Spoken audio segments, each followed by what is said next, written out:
તપ બહુ સારી રીતે થઈ શકે સ્થિરતાપૂર્વક, અને ત્યારે તમે કર્મની ઘણી ઘણી નિર્જરાઓ કરી શકો. અને ધર્મ એ કર્મને તોડવા માટે છે. કર્મને એ રીતે ધર્મ કરવામાં આવે તો પુણ્યની બધી પુણ્ય પણ બંધાય. બાકી આપણે અત્યારે જે ધર્મ કરીએ એનાથી કદાચ પુણ્ય બંધાય છે, પણ એ પુણ્યનું બંધી પુણ્ય પણ નથી હોતું. કારણ કે આપણી ઈચ્છા પુણ્ય બાંધવાની છે, એ ઈચ્છા સહિતનું છે. એટલે પુણ્યનું બંધી પુણ્ય પણ નથી થતું. એ પુણ્યનું ફળ મળે, પણ એ પુણ્ય એવું પુણ્યનું બંધી પુણ્ય શું તમને ફરીથી દેવ ગુરુ ધર્મ મળી શકે. ત્યારે અત્યારનું આપણું જે પુણ્ય થાય છે પાપાનું બધી પુણ્ય થાય છે. કારણ કે આપણે કોક ને કોક ઈચ્છા હોય છે, એ ધર્મની સાથે કોક ને કોક ઈચ્છાઓ જોડાયેલી છે. એટલે પુણ્ય તો બને છે, પણ એ પાપાનું બંધી પુણ્ય બને છે કે જે પુણ્ય ઉદયમાં આવે ત્યારે આપણે પાપના જ કામ કરીએ છીએ. અત્યારે આપણું વધારે પડતું પુણ્ય એવું જ છે કે જે આપણે અત્યારે આ બધું ભોગ ભોગવીએ છીએ, પણ એ ભોગ ભોગવતા ભોગવતા નવા કર્મો ઉભા કરીએ છીએ, પાપ બાંધીએ છીએ. ધર્મની ક્રિયા આપણાથી વધારે વધારે કેટલી કરી શકીએ છીએ? કલાક, અડધો કલાક, કેટલી કલાક? બાકી 24 કલાકમાં 23 કલાકમાં આપણે પાપના જ કામ કરીએ છીએ. એટલે અભ્યંતર તપ એ આત્માના સંયમ માટે છે. આત્માને કેવી રીતે સંયમિત કરાય? અને અભ્યંતર તપમાં પહેલું તપ છે પ્રાયશ્ચિત. પ્રાયશ્ચિત એટલે પ્રાયશ્ચિત તપમાં જીવે પોતાના દોષ જોવાના છે. પોતાના દોષ જોઈને તમારા દોષની શુદ્ધિ કરવાની છે. અને જો તમારી દોષની શુદ્ધિ કરો તો તમારા મનની શુદ્ધિ થાય. અને મનની શુદ્ધિ થાય તો તમે નવા અભ્યંતર તપમાં લીનતા રહી શકે. તમારી મન સ્થિર બની શકે. એટલે તમારા દોષ જ્યાં સુધી તમે અંદર રાખીને ભરો ત્યાં સુધી તમે સાચું પ્રાયશ્ચિત પણ ન કરી શકો.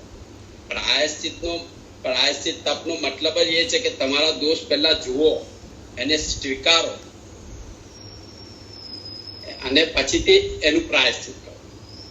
દોષનું દર્શન કરવું, એને સ્વીકારવું અને પ્રાયશ્ચિત કરવું. એટલે નાના દોષ હોય તે તો આપણે આ પ્રતિક્રમણ દ્વારા કે નિંદા અને ગહરા દ્વારા આપણે એનું પ્રાયશ્ચિત કરી દઈએ છીએ. એટલે નિંદા અને ગહરા જે કીધું છે, નિંદા એ આત્માની સાક્ષી. તમે નાના દોષો હોય આત્માની સાક્ષી મિચ્છામિ દુક્કડમ કરી શકો. જેના માટે જ આ પ્રતિક્રમણ છે કે પ્રતિક્રમણ રોજના પાપ પણ ધોઈ શકાય. 15 દિવસે બાકી પ્રતિક્રમણમાં રોજે ના કરતા હોય તો 15 દિવસે પાપ ધોઈ શકાય. અમુક પાપ એવા હોય છે કે જે 15 દિવસ સુધીમાં ધોઈ કાઢો તો જતા. અમુક પાપ એવા હોય કે 4 મહિના સુધીમાં 4 મહિના સુધીમાં ધોઈ કાઢો તો જતા. અને અમુક પાપ વર્ષ સુધી. એટલે આપણે સંવત્સરનું પ્રતિક્રમણ જો કરીએ સાચી રીતે, બધા પાપોને યાદ કરીને પાપોને સમાવી દઈએ. જે જીવ સાથે સંબંધો બગડ્યા કે કાંઈ પણ થયું હોય, ઓકે, આપણા દોષને આપણે સમાવી દઈએ, ક્ષમા માંગી લઈએ, ક્ષમા આપી દઈએ બધા જીવોને, તો આપણા 1 વર્ષ સુધીના એ પાપો ધોવાઈ શકે છે. ભલે રોજે ના કરતા હોય તો પણ સંવત્સરી પ્રતિક્રમણ જો સાચી રીતે કર્યું હોય. નહીં તો પછીથી એ કર્મ અનંતાનું બંધી બની જાય છે. પછી એ કર્મ જન્મ સાથે આવે. એટલે જ આ બધી ક્રિયાઓ જે બતાવી છે ખોટી નથી. ધર્મ જે રોજનું પ્રતિક્રમણ કરે, રોજના દોષો ધોઈ કાઢે. 15 દિવસે જે રોજે ના ધોતા હોય તો 15 દિવસે પણ એવા દોષ ધોવાઈ જાય તમારા. પણ આપણા દોષો આપણને સ્વીકારવા જોઈએ કે કયા દોષો આપણાથી થાય છે. આપણે એનું ચિંતન કરવું જોઈએ કે કયા દોષો થયા છે મારે, આજે એની માફી માંગવાની છે. એટલે એ આલોયણા અને પ્રતિક્રમણ દ્વારા એ પ્રાયશ્ચિત થઈ શકે છે. એટલે આ પ્રાયશ્ચિત આ પહેલું તપ બતાવ્યું, અભ્યંતર તપ. અને પછી તમે આગળના તપમાં વધી શકો. એક તપ ક્લિયર, એક તપ સારી રીતે કરો તો બીજા તપમાં જઈ શકાય. એટલે બીજું તપ છે વિનય. એ પ્રાયશ્ચિતમાંથી જ વિનય જન્મે છે. પ્રાયશ્ચિતમાં સ્વદોષ દર્શન કરવાના છે. પોતાના દોષના દર્શન કરવા, પોતાના દોષોને જોવાના છે અને એની માફી માંગવાની છે. એનું પ્રાયશ્ચિત કરવાનું છે. જ્યારે વિનયમાં શું છે? પરગુણ દર્શન, બીજા જીવોના ગુણોનું દર્શન કરો.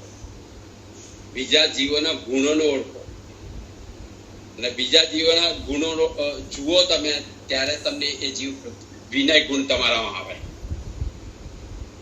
તમારામાં એ જીવ પ્રત્યે અહોભાવ જન્મે. તો આ જીવ આપણાથી વધારે ઊંચો છે, અને ત્યારે તમે એના પ્રત્યે વિનય થાય. એ સાચો વિનય છે. બાકી અત્યારે આપણે વ્યવહારિક વિનય તો કરીએ છીએ કે ટીચરને નમન કરીએ, ગુરુને નમન કરીએ, એ વ્યવહારિક છે. નમન નમન મેં ફેર બહુત નમે નાદાન, એ તપ નથી. ઓકે, એને આ વિનય આપણે ગયા સ્વાધ્યાયમાં જોયા હતા, સંવાદના સ્વાધ્યાયમાં, કે સંવાદમાં માન કસાય જીવનો એકદમ ક્ષીણ થાય તો આ વિનય પ્રગટે. માન જાય જીવમાંથી તો વિનય પ્રગટે. કે હું કશું જ નથી એવું જીવને થાય ત્યારે આ સાચો વિનય પ્રગટે.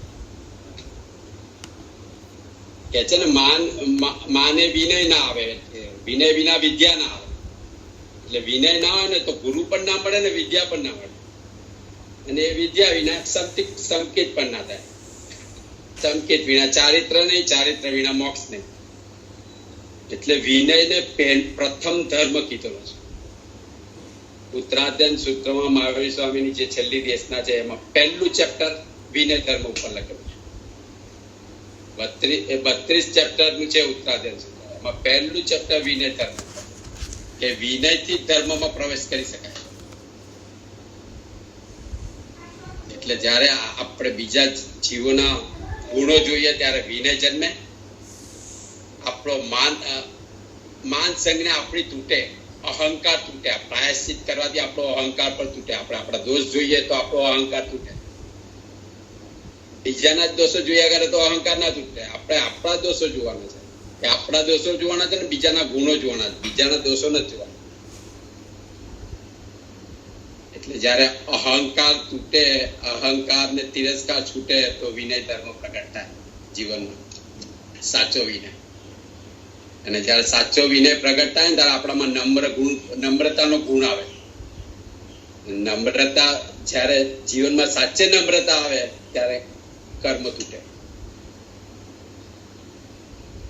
એટલે આ વિનય ધર્મ બહુ જ જરૂરી છે. આવો વિનય ધર્મનો એક્ઝામ્પલ આપણા ધર્મમાં ગૌતમ સ્વામી. ગૌતમ સ્વામી 4 જ્ઞાનના ધારક હતા. એ ધારક તો એમને મહાવીર સ્વામી ભગવાનને એક પણ સવાલ પૂછવાની જરૂર નથી. બધા સવાલોના જવાબ એમ જાણતા હતા. અને છતાંય મહાવીર સ્વામીને એમને ગુરુ તરીકે માન્યા. ત્યારથી એમને આ બધો અહંકાર છોડી દીધો કે હું કશું જ નથી જાણતો.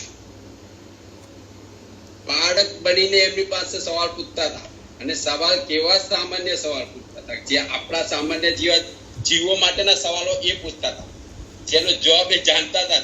જે ગૌતમ સ્વામી બ્રાહ્મણ હતા અને યજ્ઞ કરાવતા હતા ત્યારે એ એવું વિચારતા હતા કે મારાથી વધારે જ્ઞાની કોઈ હોઈ જ ન શકે, અને આ બીજો સર્વજ્ઞ કોણ આવ્યો, એમ મારા સિવાયનો સર્વજ્ઞ હોઈ જ ન શકે, એમ એટલા અભિમાનમાં રાજતા હતા. અને જ્યારે ટ્રાન્સફોર્મેશન આવ્યું ત્યારે સીધા એ વિનય ગુણમાં આવી ગયા. જ્યારે જોયું કે આ મારાથી પણ આ બીજો જીવ સર્વજ્ઞ છે, મારાથી પણ વધારે જાણે છે, ત્યારે વિનય ગુણ પ્રગટ થઈ ગયો કે હું તો કાશું જ નથી. અને એમને 33,000 સવાલો મહાવીર સ્વામીને પૂછ્યા છે, જે આપણા સામાન્ય જીવો માટે એને ગણધરવાર કરીને પુસ્તક છે. બાકી એ બધું જ જાણતા હતા, અને છતાંય કોઈ દિવસ એમના જ્ઞાનનો ઉપયોગ કર્યો નથી. એમની પાસે એટલી બધી લબ્ધિઓ હતી તો લબ્ધિનો ઉપયોગ પણ ખાલી એમને 1 કે 2 જ વાર કર્યો છે. એટલે આને વિનય ગુણ કહેવાય. કે વિનય ગુણમાં તમે છે ને એકદમ બીજા જીવો પ્રત્યે એકદમ અહોભાવ જન્મે. ઓકે, અને એના ગુણો પ્રત્યે એટલું બધું માન થાય કે તમે કશું જ નથી એવું સમજવા માંડો, ત્યારે વિનય ગુણ પ્રગટે. ત્યારે એ જીવ પ્રત્યે પણ વિનય થાય, અને આ બહુમાન પ્રગટે એ જીવ પ્રત્યે. અને જ્યારે બહુમાન પ્રગટે ને ત્યારે આપણે એવા જીવ, સામેના જીવોની જે જીવ પ્રત્યે આપણને બહુમાન પ્રગટે એ જીવની આપણે સેવા કરી શકીએ. એને વયાવચ કહે છે. આ ત્રીજો તરફ કીધો છે વયાવચ. જ્યારે વિનય ગુણ આવે ને તો જ વયાવચ પ્રગટી શકે સાચી. વયાવચ એટલે ઉચ્ચ ગુણ ધારક જીવોની સેવા કરવી. તે આપણાથી જે ઉચ્ચ ગુણ હોય, આપણાથી જેમાં વધારે ગુણ હોય, પહેલા તો એનો સ્વીકાર થાય તો જ ખબર પડે કે આપણાથી વધારે ગુણધારી છે. જ્યારે આપણો જો હમ એટલો બધો ઊંચો હોય તો આપણે બીજા જીવને સ્વીકારી જ નથી શકતા, તો આપણે સાચી સેવા પણ ન કરી શકીએ. એટલે વિનય ધર્મ પ્રગટે ને તો જ આપણે સાચી સેવા કરી શકીએ. વિનયથી જ ગુરુ મળે, વિનયથી જ વિદ્યા મળે, અને વિનયથી જ જ્ઞાન મળે. અને વિનય આવે તો જ સાચો વિનય આવે તો જ સાચી વયાવચ તમે કરી શકો, સાચી સેવા. એટલે ઉચ્ચ ગુણ ધારક જીવોની સેવાને વયાવચ કહેવાય છે. એટલે આ જયારે વયાવચનો ભાવ જીવનમાં જન્મે ને ત્યારે જીવ નિર્જરા કરે છે. ત્યારે કર્મની કેટલી નિર્જરા રહે છે, અનંતી કર્મોની નિર્જરા થાય છે. સાચો વયાવચ ભાવ, સાચો વયાવચ ભાવમાં પોતાની સ્વાર્થ વૃત્તિ કમ્પ્લીટ વિલોપન થઈ જાય અને પરાર્થ વૃત્તિ જન્મે.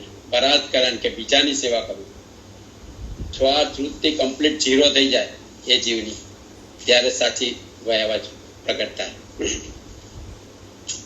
અને આ જયારે વયાવચ ગુણને છે ને પ્રતિપાતી ગુણ, અપ્રતિપાતી ગુણ કહેવાય. એકવાર જીવમાં જન્મે ને એ જીવના આત્માની સાથે કાયમ માટે જ રહે.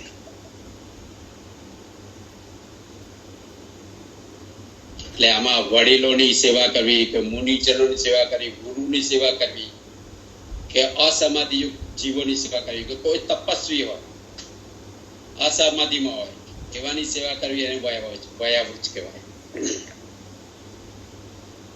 એટલે વયાવચ ધર્મ માટે 3 ગુણ બહુ જરૂરી છે જીવનમાં. જે જીવ વયાવચ સાચી કરતો હોય એના જીવનમાં આ 3 ગુણ હોય જ. પહેલો ગુણ છે સહિષ્ણુતા, એટલે કોઈ પણ પ્રકારની પ્રતિકૂળતાને સહન કરે. જ્યારે તમે કોઈ એવા જીવોની સેવા કરવા જાઓ જે અસમાધિ યુક્ત હોય, ઓકે, ત્યારે એ જીવોની દશા કેવી હોય? એ જીવ ગમે તેમ બોલતો હોય, એને સહન કરવાની તમારી શક્તિ હોવી જોઈએ, બચાવવાની. તો આ વયાવચ ગુણ તમારામાં આવ્યો કહેવાય, સેવાનો ગુણ. આપણે તો અત્યારે સેવા બધી સ્વાર્થ વાળીને બહાર દેખાવ પૂરતી સેવા હોય છે, પણ આ સેવાનો ગુણ સાચી સેવા ક્યારે કહેવાય? કે તમે જયારે એવા અસમાધિયુક્ત જીવ હોય કે કોઈ તપસ્વી હોય કે અસમાધિમાં હોય અને એ જીવની સેવા કરો ત્યારે એ જીવની દશા શું હોય મનની? એ કેટલો તકલીફમાં હોય અને એ પછી ગમે તેમ બોલે તો પણ તમે એને પચાવી જાણો. આવી સહિષ્ણુતા હોવી જોઈએ, તો એ સાચી સેવા કહેવાય. આપણે તો કોઈ 2 શબ્દ બોલે તો સેવા નથી કરી શકતા એની, કે આ મને આવું સંભળાવ્યું તો હું એનું કામ કરું છું. હા, એટલે એને સેવા નથી કહેતા. એટલે આવી સહિષ્ણુતાનો ગુણ હોવો જોઈએ, સહન શક્તિનો. બીજું ઉદારતા હોવી જોઈએ. ઉદારતા એટલે મહાનતા એટલી હોવી જોઈએ કે આ બીજો જીવ સાતા પામે, એટલો અંદરથી ભાવ હોવો જોઈએ કે મારી સેવાથી આ બીજો જીવ સાતા પામે, એટલી ઉદારતા હોવી જોઈએ. અને ત્રીજો સમર્પણ ભાવ હોવો જોઈએ. સમર્પણ ભાવ એટલે કમ્પ્લીટ ઘસાઈ છૂટવું. બધી રીતે તમે એને માટે ઘસાઈ છૂટવા તૈયાર હોય તેને સમર્પણ ભાવ કહેવાય. તનથી મનથી તનથી બધેથી. એટલે આ વયાવચ ધર્મ આને કહેવામાં આવે છે. સાચી સેવા આને કહેવામાં છે. આ સેવાથી કર્મની નિર્જરા થાય. આપણે જે વ્યવહારિક સેવા કરીએ છીએ એમાં તો સ્વાર્થ ભરેલો હોય છે. એટલે આ વયાવચના ગુણ વાળું પણ એક દ્રષ્ટાંત છે નંદીસન મુનિનું. જે નંદીસન મુનિ હતા તેમને આવા ગુણ એચીવ કર્યા હતા વયાવચના, અને એમને જીવનભર પ્રતિજ્ઞા લીધી હતી કે હું કોઈ પણ મુનિ જ હતા, એ કોઈ પણ મુનિની હું સેવા કરીશ, ઓકે, ગમે તે કન્ડિશન. પોતાનું બધું મૂકીને એ સેવા કરતા હતા. આવી એમને પ્રતિજ્ઞા હતી ને આ પ્રતિજ્ઞાને લીધે એમની પ્રશંસા એટલી બધી વધી ગઈ હતી કે ઇન્દ્રના દરબાર સુધી એમની વાત પહોંચી ગઈ હતી કે આવા એક મુનિ છે કે જે કોઈ પણ જીવોની સેવા કરી શકે છે, કોઈ પણ ધર્મમાં હોય એવા જીવોની સેવા કરી શકે છે. તો એમને એમની સભામાં ઇન્દ્ર મહારાજાએ ત્યાં દેવલોકમાં એમની સભામાં આ વાત કરી. તો બીજા એક બે મુનિને થઈ શકે કે કોઈ આવો જીવ કેવી રીતે હોઈ શકે? આ પામર માણસ આવી સેવા કરી જ ના શકે. એટલે એની પરીક્ષા કરવા એ દેવ નીચે આવે છે. નીચે આવીને બે રૂપ ધારણ કરે છે, એક જુવાન મુનિનું ને એક વૃદ્ધ મુનિનું. પછીથી જે ગામમાં નંદીસન મુનિ વિચરતા હતા તેની ગામની પાસે આવીને ત્યાં આગળ આ બે રૂપ ધારણ કરે છે, વૃદ્ધનું રૂપ અને જુવાન સાધુનું રૂપ. આ વૃદ્ધનો સાધુ એ બીમાર સાધુ તરીકે એનું રૂપ લે છે, એકદમ બીમાર હોય એવી રીતે.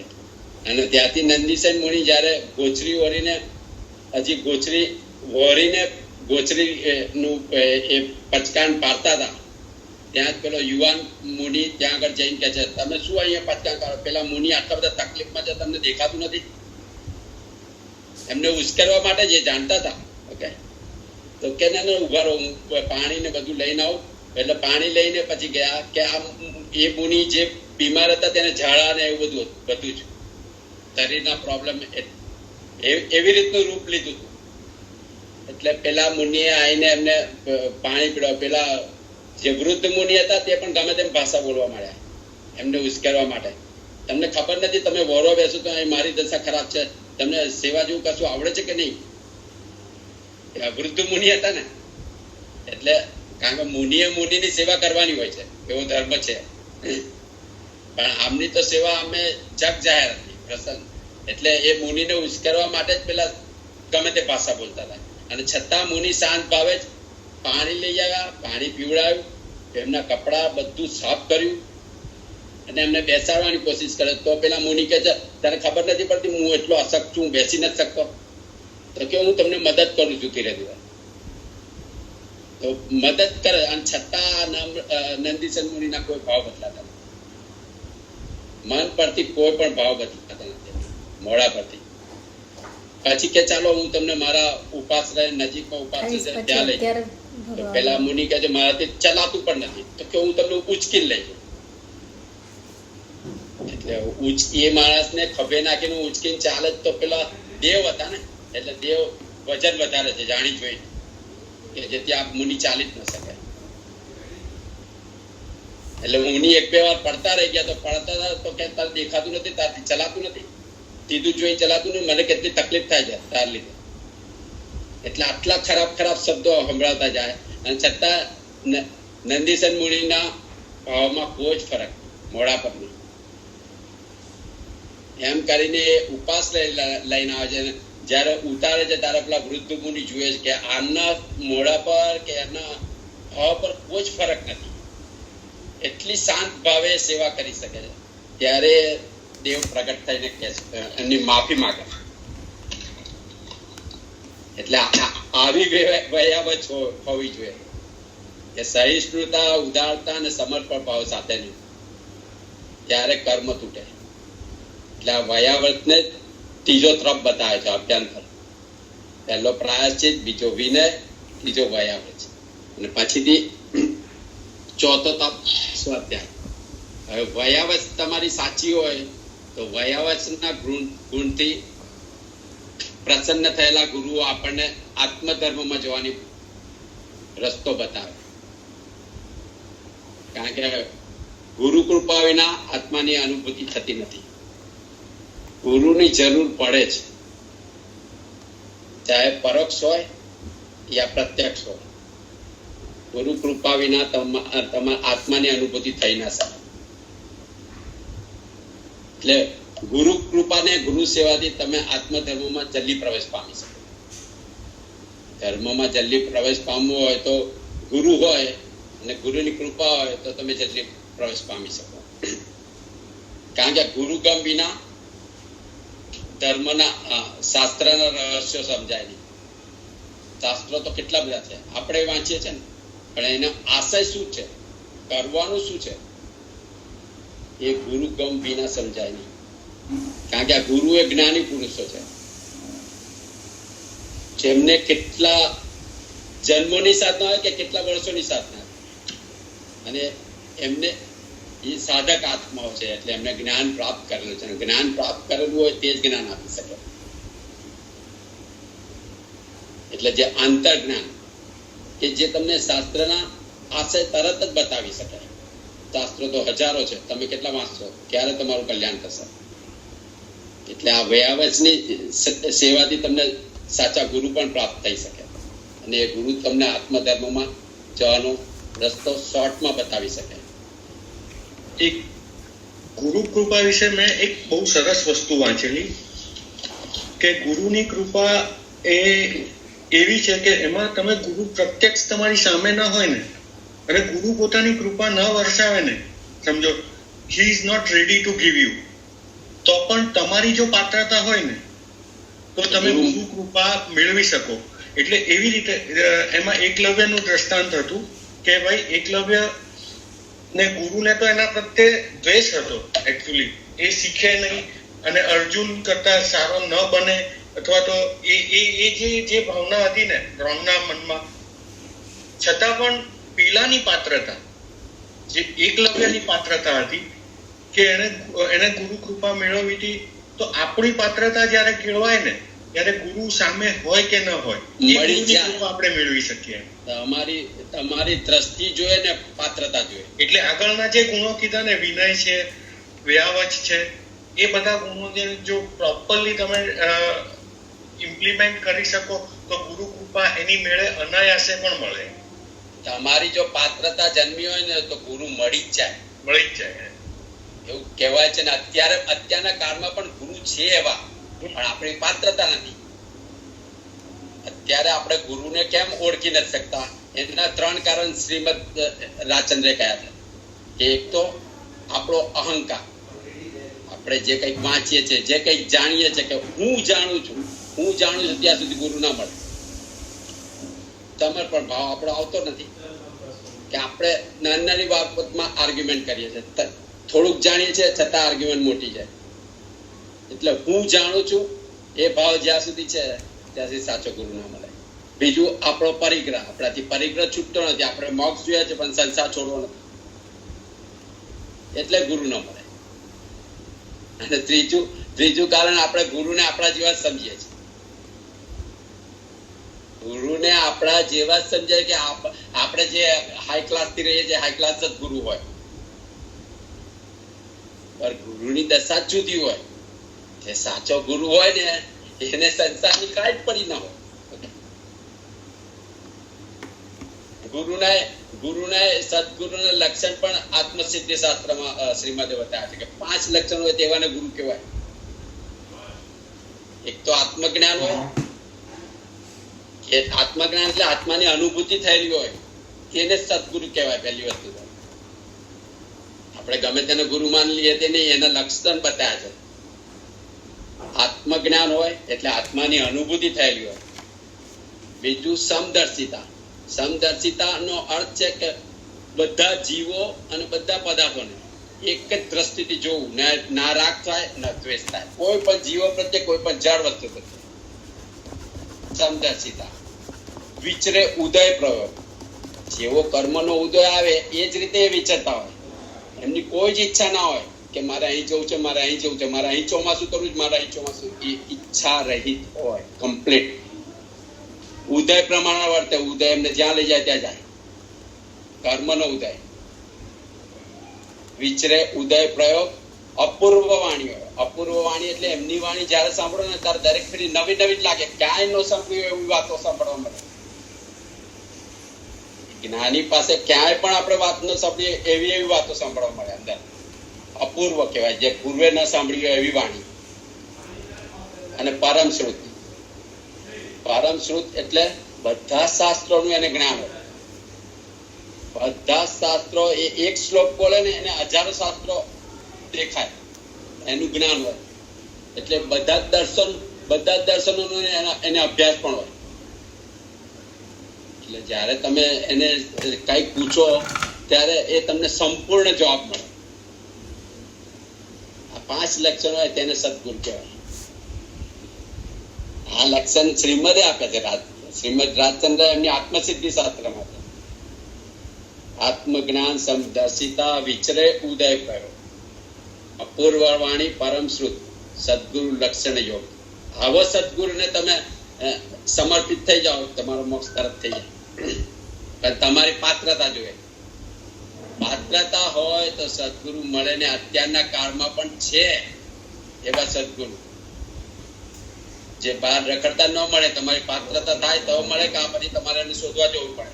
પણ શોધવા જાઓ ત્યારે પાત્રતા હોય તો જ પેલો ગુરુ તમને મળી શકે. કારણ કે આપણે ગુરુ પણ આપણા લેવલના શોધીએ છીએ ને. આપણને જે જોઈએ છે એ ગુરુ શોધીએ છીએ, એટલે સાચા ગુરુ નથી મળતા. એટલે આ ગુરુના બોધથી સ્વાધ્યાય થાય, અને સ્વાધ્યાય એટલે સ્વનું અધ્યયન કરવું, આત્માનું ચિંતન કરવું, પોતાના આત્માનું આત્મરમણતા કેળવાય એને સ્વાધ્યાય કહેવાય.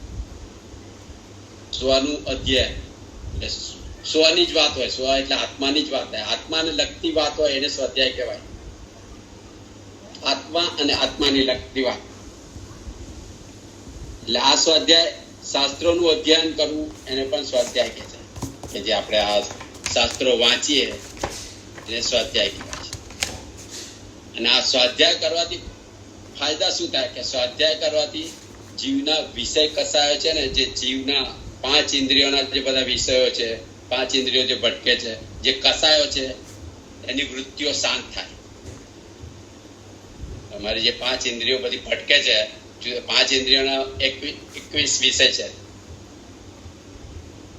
કે આંખથી જોવાના 7 કલર છે, કાનથી સાંભળવાના, નાકથી એ કરવાના સુગંધ દુર્ગંધ છે, સ્પર્શના 8 વિષય છે. એ બધાની વૃત્તિઓ શાંત થાય. તમારી કસાય શાંત થાય જો સતત તમે સ્વાધ્યાયમાં રહો તો. બીજું, સ્વાધ્યાયથી તમારું ચિત્ત પવિત્ર થાય. ચિત્ત એટલે અંતઃકરણ, એ પવિત્ર થાય. ચિત્ત એ આત્માનો સ્વભાવ જ છે. આત્માનું અંતઃકરણ એને ચિત્ત કહેવાય. અને આ જ્યારે સ્વાધ્યાય કરો ને ત્યારે અનંત કર્મોની નિર્જરા થાય. એ કેવી રીતે? તો કે જ્ઞાન દર્શન ચારિત્ર ની મોક્ષ માર્ગ. એટલે જ્ઞાન દર્શન ચારિત્રની જ્યારે ઐક્યતા થાય ત્યારે એ મોક્ષનો રસ્તો છે, મોક્ષનો માર્ગ છે. એટલે આ જ્યારે જ્ઞાન દર્શન ચારિત્ર જો આત્મામાં એકાગ્ર થઈ જાય તો એ સીધો મોક્ષ થઈ જાય. જ્યારે અનંત કર્મોની નિર્જરા થાય તમારી, પણ આત્માની વાતમાં એની જ્ઞાન દર્શન ચારિત્રની ઐક્યતા થાય તો તમારું ધર્મ ધ્યાન થાય, પુણ્ય કર્મ બંધાય, પુણ્યાનુબંધી પુણ્ય, જે આગળ જતા જતા તમને મોક્ષ પહોંચાડે. એટલે આ સ્વાધ્યાય ને જેવો કોઈ તપ નથી. સ્વાધ્યાય ને સમકક્ષ આ 12 તપમાંથી સ્વાધ્યાય જેવો કોઈ તપ કહેવામાં આવ્યો નથી. સૌથી શ્રેષ્ઠમાં શ્રેષ્ઠ તપ સ્વાધ્યાય છે, જેનાથી તમારી મનની દશા કાયમ સુખમાં જ રહે. સ્વાધ્યાય દ્વારા તમારા અશુભ ધ્યાન દૂર જતું રહે અને શુભ ધ્યાનની ભૂમિકાનું નિર્માણ થાય સ્વાધ્યાયથી જ. એટલે સ્વાધ્યાય તમે કરતા હોય ત્યારે તમારું જ્ઞાન અંદર હોય, દર્શન અંદર હોય અને ચારિત્ર અંદર હોય. દર્શન એટલે શ્રદ્ધા. તમારી શ્રદ્ધા હોય ત્યારે તમે એ જ્ઞાન જાઓ, વાંચો, અને વાંચવું એ જ્ઞાન છે. અને ચારિત્ર એટલે આચરણ છે. એટલે જ્ઞાન દર્શન ચારિત્રની જયારે ઐક્યતા થાય ત્યારે તમારા કર્મો તૂટે, કામ પુણ્ય બંધાય. આત્મામાં લીનતા થાય તો કર્મ તૂટે, અને આત્માની વાતમાં લીનતા થાય તો પુણ્ય બને. એટલે સ્વાધ્યાયને સમકક્ષ બીજું કોઈ તપ કહ્યું નથી સ્વાધ્યાય જેવું. સ્વાધ્યાય શ્રેષ્ઠ તપ છે બધા તપમાં. આપણાથી રોજ આ રોજ કે કાયમ માટે કોઈકના શરીર કમજોર હોય તો ઉપવાસ ના થાય, આ ના થાય, પણ સ્વાધ્યાય તો રોજ થઈ શકે. દરેક જીવો સ્વાધ્યાય કરી શકે. અને ઇવન પ્રતિક્રમણમાં બી જ્યારે એક ઉપવાસ, 2 આંબીલ, 3 નીવી, 8 વ્યાસના, તો એની સામે આટલા 1000 સ્વાધ્યાય કરી પહોંચાડશો, તો એ સ્વાધ્યાયને ઉપવાસના સમકક્ષ સ્થાન છે. એના ઓલ્ટરનેટ તરીકે જે એક ઉપવાસની સામે 2 આંબીલ આપ્યા હોય તો એના સમકક્ષમાં 5000 સ્વાધ્યાય હોય કે જે પણ એ છે, તો એ સમકક્ષ જગ્યા આપી છે એને સ્વાધ્યાયને સમકક્ષ બીજો કોઈ તપ નથી એવું કહેવાય છે કે કારણ કે સ્વાધ્યાય કોઈ પણ જીવ કરી શકે, સત્સંગ કરી શકાય. અત્યારના કાળમાં જીવ સત્સંગ અને નવું ભણવું, નવું વાંચવું, નવું ભક્તિ ને સત્સંગ બે જ વસ્તુ કરી શકે છે. અત્યારના જીવની શરીરની દશા એટલી સારી નથી, એટલે અત્યારના કાળમાં સૌથી શ્રેષ્ઠ તપ સ્વાધ્યાય જ છે. ઇવન મુનિ મહારાજો માટે પણ આગમમાં લખેલું છે આચરણ સૂત્રમાં કે એ લોકોને પણ સ્વાધ્યાય અને ધ્યાન બે જ કરવાનું હોય છે. સ્વાધ્યાય, ધ્યાન અને તપ એમાં તલ્લીન રહેવાનું, એને મુનિ કહેવાય. સ્વાધ્યાય ધ્યાનમાં ના રહી શકે ત્યારે સ્વાધ્યાય કરવાનું, કારણ કે ધ્યાન કોઈ પણ માણસનું 48 મિનિટથી વધારે ટકી ના શકે. આ કાળમાં ધ્યાનમાં પણ કોઈ માણસ જાય ને તો 48 મિનિટ, એક અંતર મુહૂર્ત કીધું છે, એક અંતર મુહૂર્ત થી વધારે આ કાળમાં કોઈ જીવ ટકી નથી શકતો. એટલે જ આપણું સામાયિક એક અંતર મુહૂર્તનું છે 48 મિનિટ. કે 48 મિનિટ સુધી તમે સ્થિરતાની સાધના કરી શકો, ક્ષમતાની સાધના 48 મિનિટ સુધી કરી શકો. એ એના માટે જ કીધું કે અત્યારના કાળનો જીવ 48 મિનિટથી વધારે સ્થિર બેસી નથી શકતો. અને જયારે સ્થિરતા જ ના હોય તો ધ્યાન કેવી રીતે થવાનું છે? એટલે ધ્યાન ના થાય તો સ્વાધ્યાયમાં જવાનું કીધું છે. એટલે જ મુનિનો ધર્મમાં સ્વાધ્યાય, ધ્યાન ને તપ આટલું જ કીધું છે. એમને સતત આ જ કર્યા કરવાનું છે, તો કર્મ તૂટ્યા કરે અને શુભ કર્મ બંધ્યા કરે. અને સ્વાધ્યાયથી બીજું ફાયદો શું થાય? જીવ પરથી જે આમાં કે છે પરથી જે વિમુખ બને અને સ્વની સન્મુખ બને ત્યારે કર્મની નિદ્રા થાય. એટલે સ્વાધ્યાયમાં શું થાય? સ્વનું જ વાંચન હોય, આત્માને લગતું ને આત્માનું જ વાંચન હોય ત્યારે કર્મની નિર્જરા થાય. પરથી દૂર જાય, વિભાવ ધ્યાનથી દૂર જાય. વિભાવમાંથી દૂર જાય અને સ્વભાવમાં આવે ત્યારે કર્મ નિર્જરા થાય. જેટલા તમે આત્માની નજીક આવતા જાઓ અને સંસારથી ને પરથી દૂર જતા જાઓ એટલા કર્મો તમારા તૂટે, કર્મની નિર્જરા થાય. એટલે આ સ્વાધ્યાય તપમાં સતત થયા કરો તમારી કર્મની નિર્જરા. જેટલો સમય તમે સ્વાધ્યાય કરો તેટલો સમય કાં શુદ્ધ ધ્યાનમાં રહો, કાં પછી એ ધ્યાનમાં ઉત્કૃષ્ટ ભાવમાં ચડી જાઓ તો કર્મની નિર્જરા થાય. એટલે સ્વાધ્યાય 5 પ્રકારે બતાવે છે કે વાંચના, રૂચના, પરાવર્તના, અનુપ્રેક્ષા અને ધર્મકથા. એટલે પહેલા કોઈ પણ શાસ્ત્રની બુક લઈને વાંચવું, સમજણ ના પડે તો આપણાથી જે જ્ઞાની હોય કે જેને સમજ હોય તેને પૂછવું, એને પૃચ્છના કહેવાય. અને પછી એ સમજ્યા પછીથી ફરીથી એનું વાંચન કરવું, એને પરાવર્તના કહેવાય. ફરીથી વાંચન કરીને સરખું તમારા મગજમાં બેસી ગયું તો એને પરાવર્તના કહેવાય. અને પરાવર્તના પછીથી આવે છે અનુપ્રેક્ષા. આ અનુપ્રેક્ષા એટલે એ સ્વતંત્ર ચિંતન, તમારે જાતે ચિંતન કરવાનું છે કે આ કેમ આવું કહ્યું છે, શેના માટે આવું કહ્યું છે, આનો અર્થ શું થાય. આત્મા બતાવે તો આત્મા આવો કેમ છે, શરીર ને આત્મા જુદા કેમ છે. એટલે એના પર સ્વતંત્ર ચિંતન કરો તમે. ચિંતન, મનન ને નિધિધ્યાસન. એટલે એવું ચિંતન કરો જે તમારા મનમાં બેસી જાય અને હૃદયમાં સ્થાપિત થઈ જાય, એને અનુપ્રેક્ષા કહે છે. ને આ અનુપ્રેક્ષા કરતા કરતા જીવ છે ને, અનુપ્રેક્ષા એટલે એના પર સતત ચિંતન, એટલે સતત વિચાર સુધી લઈ જાય. અને આ વિચાર કરતા કરતા તમે જો એક વિચારમાં અટકી જાઓ, કારણ કે આ શાસ્ત્રનું વાંચન એ શુભ વાંચન છે, તો એક વિચારમાં અટકી જાઓ ત્યારે તમે ધર્મ ધ્યાનમાં પહોંચી જાઓ છો. એને ધર્મ ધ્યાન કહેવાય છે. એક જ વિચારમાં અટકી જવું, એક ઠેકાણે મન એકાગ્ર થઈ જવું, એને ધ્યાન કહે છે. એટલે તમે આ સ્વાધ્યાય કરતા કરતા ધ્યાનમાં પહોંચી શકો છો. ધ્યાન જુદું કરવાનું નથી. અત્યારનું ધ્યાન આપણે જે મેડિટેશન ને એ બધું કરીએ છીએ એ તો કાકો વસ્તુ પર કરીએ છીએ.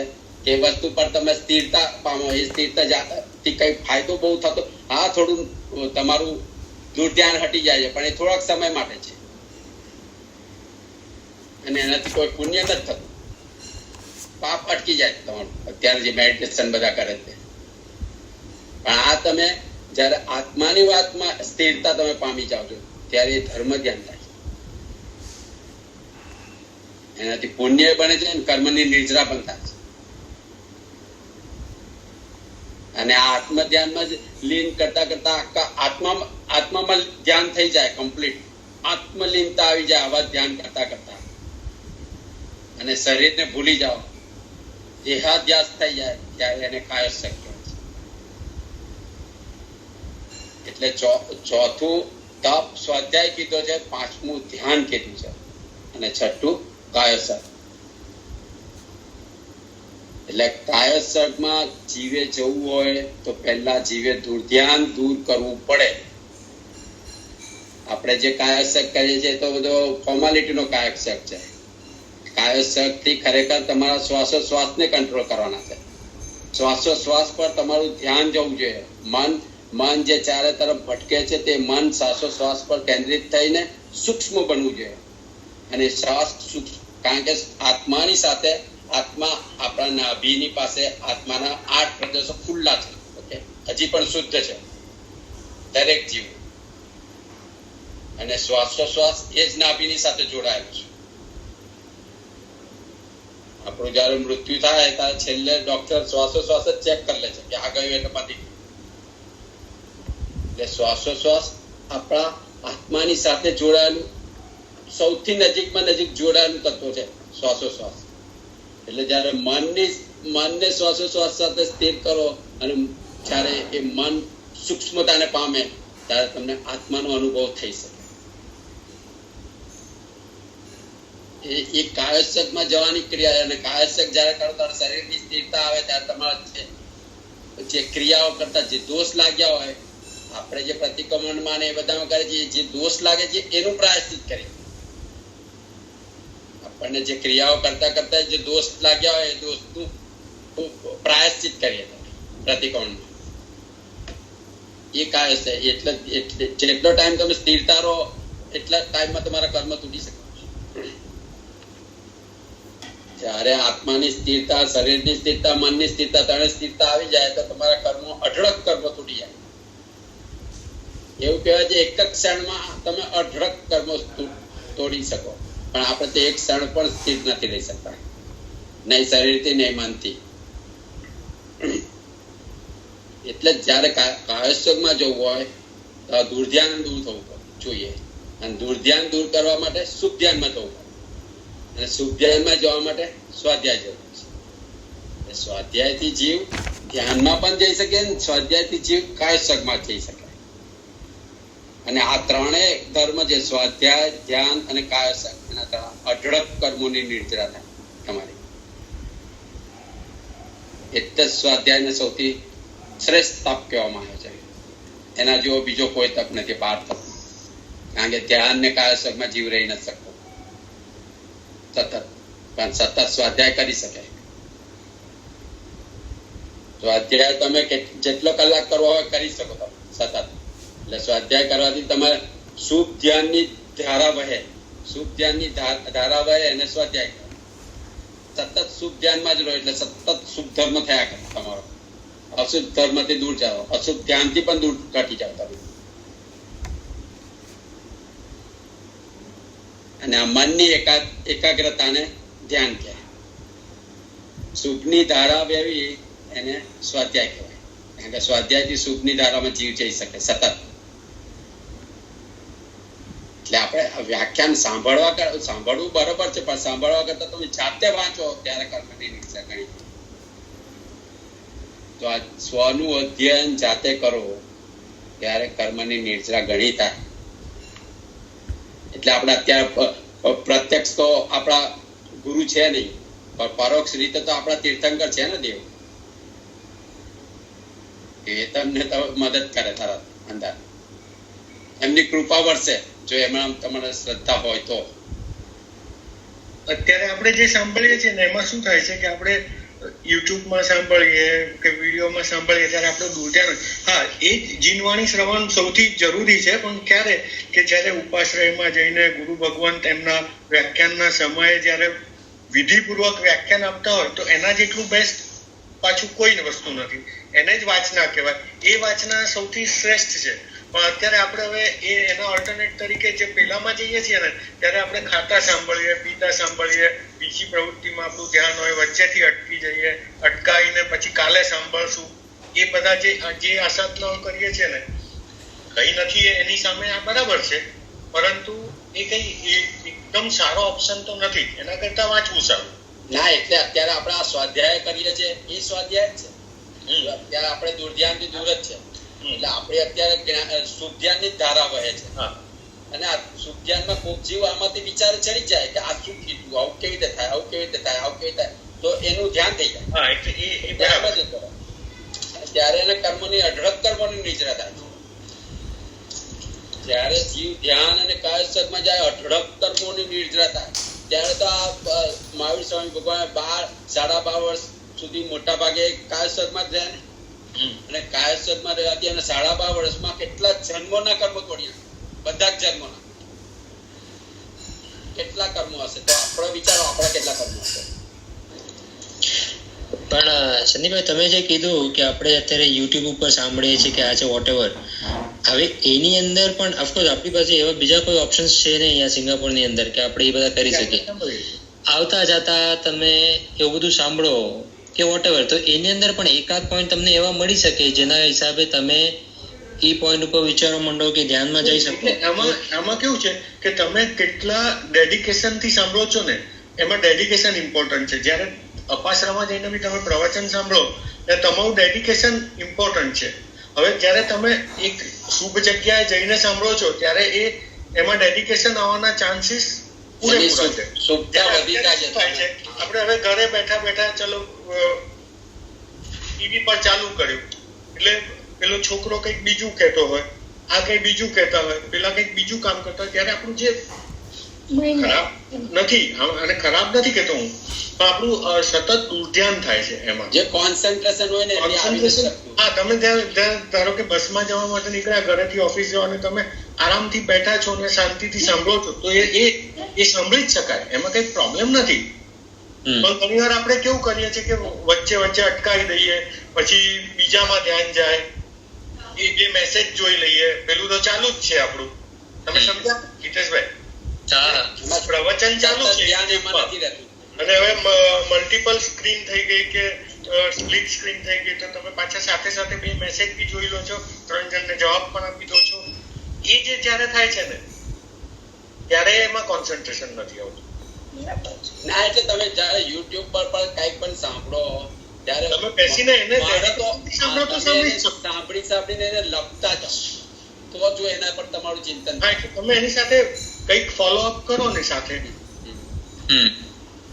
તો પરફેક્ટ જ છે. એમાં કઈ અત્યારે આપણી પાસે એનાથી બીજો સારો ઓપ્શન કોઈ છે જ નહીં.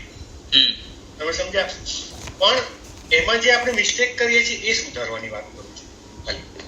કારણ કે એને તમે જો લખો નહીં તો તમને અમુક વસ્તુ તો તમે અંદર જ જતી રહે છે, ના ખબર પડતી હોય તમે જવાબ. આપણે ઘણી વાર ખબર છે સવારે ઘરમાં ચાલુ કરી દઈએ, સવારનો ચાલુ કરી દઈએ, પત્તામાં ચાલતું હોય, પછી એમાં કઈ તમે બેસીને નથી સાંભળતા, પછી એમાં તમારે આ બાજુ ચા પાણી પણ ચાલતું હોય, આ બાજુ બે ચા પાણી ચાલતું હોય, પેલાને આમ ચાલતું હોય, અને એક જણ ન વાગ્યો હોય ને એને સંભળાતું હોય, એને સંભળાતું હોય. એટલે એ જયારે થાય છે ને ત્યારે એમાં ઘણી વાર આસાધના પણ કરી નાખીએ છીએ આપણે. કારણ કે એમાં તમારું જેવી રીતે તમે થિયેટરમાં જાઓ છો પિક્ચર જોવા, ત્યારે કેટલું કોન્સન્ટ્રેશન હોય છે, ઘરે પિક્ચર જોતા પડી જાય છે. હા, એટલે આ જ વાત છે, બીજી કઈ વાત નથી. આ સાધન તો અત્યારે આપણે માટે બેસ્ટ અવેલેબલ સાધન જ છે. એ પણ ખોટું જ નથી, એ સત્સંગ જ છે. બેસ્ટ અવેલેબલ સાધન આ છે, પણ હવે એમાં ખાલી આપણે થોડું ડેડિકેશન ઉમેરી શકીએ તો that will be the better option. Okay, એટલે આ અભ્યંતર તપ દ્વારા આપણા કર્મોની અઢળક કર્મોની નિજરા થાય. નયનભાઈ ઓલું અભ્યંતર તપમાં એક પાછું પેલું વાળું રિપીટ કરશો, કયું હતું વિનય તપની ઉપર? પ્રાયશ્ચિત. પ્રાયશ્ચિત. પ્રાયશ્ચિતમાં જીવે પોતાના દોષો જોવાના, દોષોને સ્વીકાર કરવાનો અને એનું પ્રાયશ્ચિત કરવાનું. જે આપણે આલોયણા પ્રતિક્રમણ દ્વારા કરીએ, કાં કોઈ મોટો દોષ હોય તો ગુરુની પાસે એનું પ્રાયશ્ચિત લેવું પડે. પ્રાયશ્ચિત તપમાં હિતેશભાઈ એવું છે કે જે લાયક જીવ હોય ને એને ધર્મની શરૂઆત કરતા પહેલા તમારી શુદ્ધતા લાવવી પડે. એ શુદ્ધતા માટે છે ને પોતાના આત્માની સાક્ષીએ અને દેવગુરુની સાક્ષીએ પોતે કરેલા મોટા પાપો જે તમને યાદ હોય એ ગુરુને વર્ણવી અને ગુરુ પાસે એની આલોચના કરવી પડે. પછી જ જીવની પાત્રતા શરૂ થાય એમ કહેવાય. એટલે એમાં છે ને અમે એટલે ચંદ્રશેખર સાહેબ પાસે એવી રીતે ભવ આલોચનાનું પુસ્તક પણ છે એમનું. ભવ આલોચના એટલે છે ને એમાં એવી રીતે કે તમે જે મોટા પાપો છે તમને યાદ છે કે મેં આવું પાપ કર્યું હતું, આવું કર્યું હતું, તો એને યાદ કરી અને એને ગુરુને વર્ણવવાનું છે, બરાબર, જણાવવાનું છે. જે એમ આપણે આ ક્રિશ્ચિયન લોકોમાં જઈએ છીએ ને પેલું કઈક કન્ફેશન બોક્સ હોય અને એ છે એ પ્રકારનું છે કે ભાઈ ગુરુને કહેવાનું છે કે મારાથી આવા પાપો થયા છે તો મને તમે આલોયણા આપો. એટલે એ જ્યારે આલોયણા આપે, કારણ કે પ્રાયશ્ચિત કેવું છે કે આમ તો આપણે કરીએ પાપ અને પ્રાયશ્ચિત નો આ કેવો અજબ ચક્રાવો, રોજ કરું હું પાપ અને રોજ કરું પસ્તાવો. શાંતિલાલ સાહેબનું એક સુંદર સ્તવન છે, પાપ અને પ્રાયશ્ચિત નો અજબ ચક્રાવો.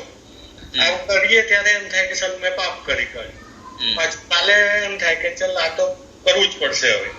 એટલે આ ભવ આલોચનામાં જે મોટા પાપ છે ને મેજર્સ, એ મેજર્સ ને તમારે એની માફી માંગો ને અને એ તમે તમારા લખવા પૂર્વક અથવા તો તમારા યાદ કરવા પૂર્વક વર્ણન કરીને માફી માંગો ને એટલે એ બીજી વાર ના થાય. કેટલીક ભૂલો એવી હોય બરાબર કે તમે રોંગ પાર્કિંગ કર્યું અથવા રેડ લાઇટ તોડી 300 ભરો ને એ પ્રાયશ્ચિત છે.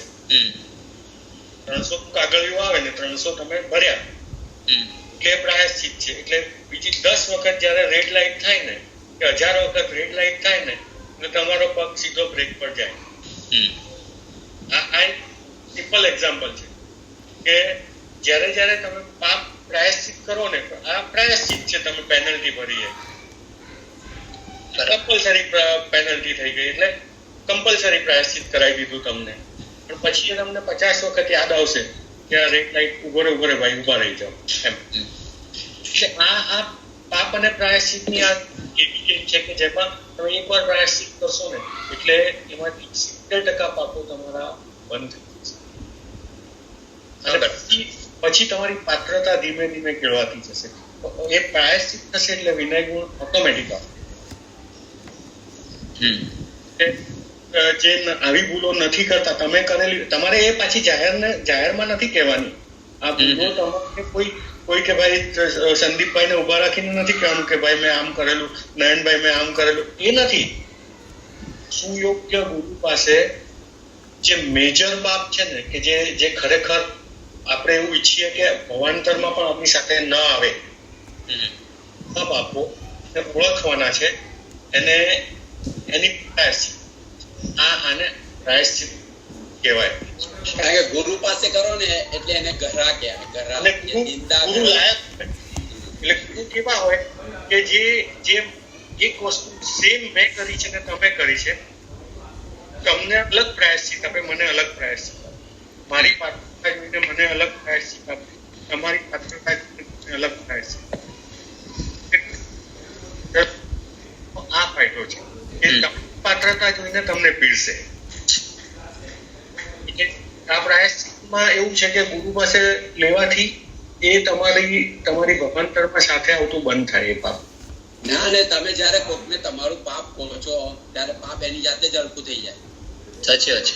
તમે દુઃખ હોય ત્યાં સુધી હલકું ના થાય, કોઈને કહો એટલે હલકું થઈ જાય. કેટલાક પાપ એવા હોય કે જે આપણે કોઈને કહી શકીએ નહીં, કોઈને ન જણાવી શકીએ એવા હોય, અને ત્યારે પણ તમે જયારે ગુરુને કહી શકતા હો ધેટ મીન્સ કે તમારામાં કેટલી સૌમ્યતા પશ્ચાતાપ છે, પશ્ચાતાપ.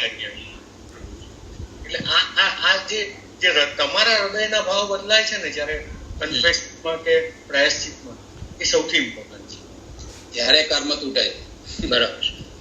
અને નવા બંધાતા પણ ઓછા થાય. એટલે આ નિર્જરા ભાવના અહીંયા પૂરી થઈ. એટલે નિર્જરા ભાવનામાં અભ્યંતર તપ જ બેસ છે, ઓકે, જેના દ્વારા કર્મની નિર્જરા થઈ શકે. આ ખાસ યાદ રાખવાનું. એટલે જ્યારે આપણે બાહ્ય કોઈ તપ કરીએ ત્યારે શેના માટે કરીએ છીએ એ આપણે ખ્યાલમાં રાખવું જોઈએ. આપણા કર્મની નિર્જરા માટે કરતા હોઈએ તો આપણે વિભાવમાંથી સ્વભાવ તરફ જવાનું છે, એ પણ યાદ રાખવું જોઈએ. એટલે ધર્મ એવી રીતે કરો કે જેથી કર્મની નિર્જરા થાય. ભલે ઓછો કરો પણ શુદ્ધ ધર્મ કરો જેથી કર્મની નિર્જરા થાય. આપણે ધર્મ કરીએ છીએ ને પછી એટલી બધી મહેનત કરીને 8 ઉપવાસ કરીને જો કર્મની નિર્જરા ન થઈ શકતી હોય તો 2 ઉપવાસમાં જીવ કરી શકે છે કર્મની નિર્જરા, એનાથી વધારે. હું એમ નથી કહેતો 8 નહીં કરવા, 8 થતા હોય તો કરવા જ, પણ સાથે કર્મની નિર્જરા થવી જોઈએ.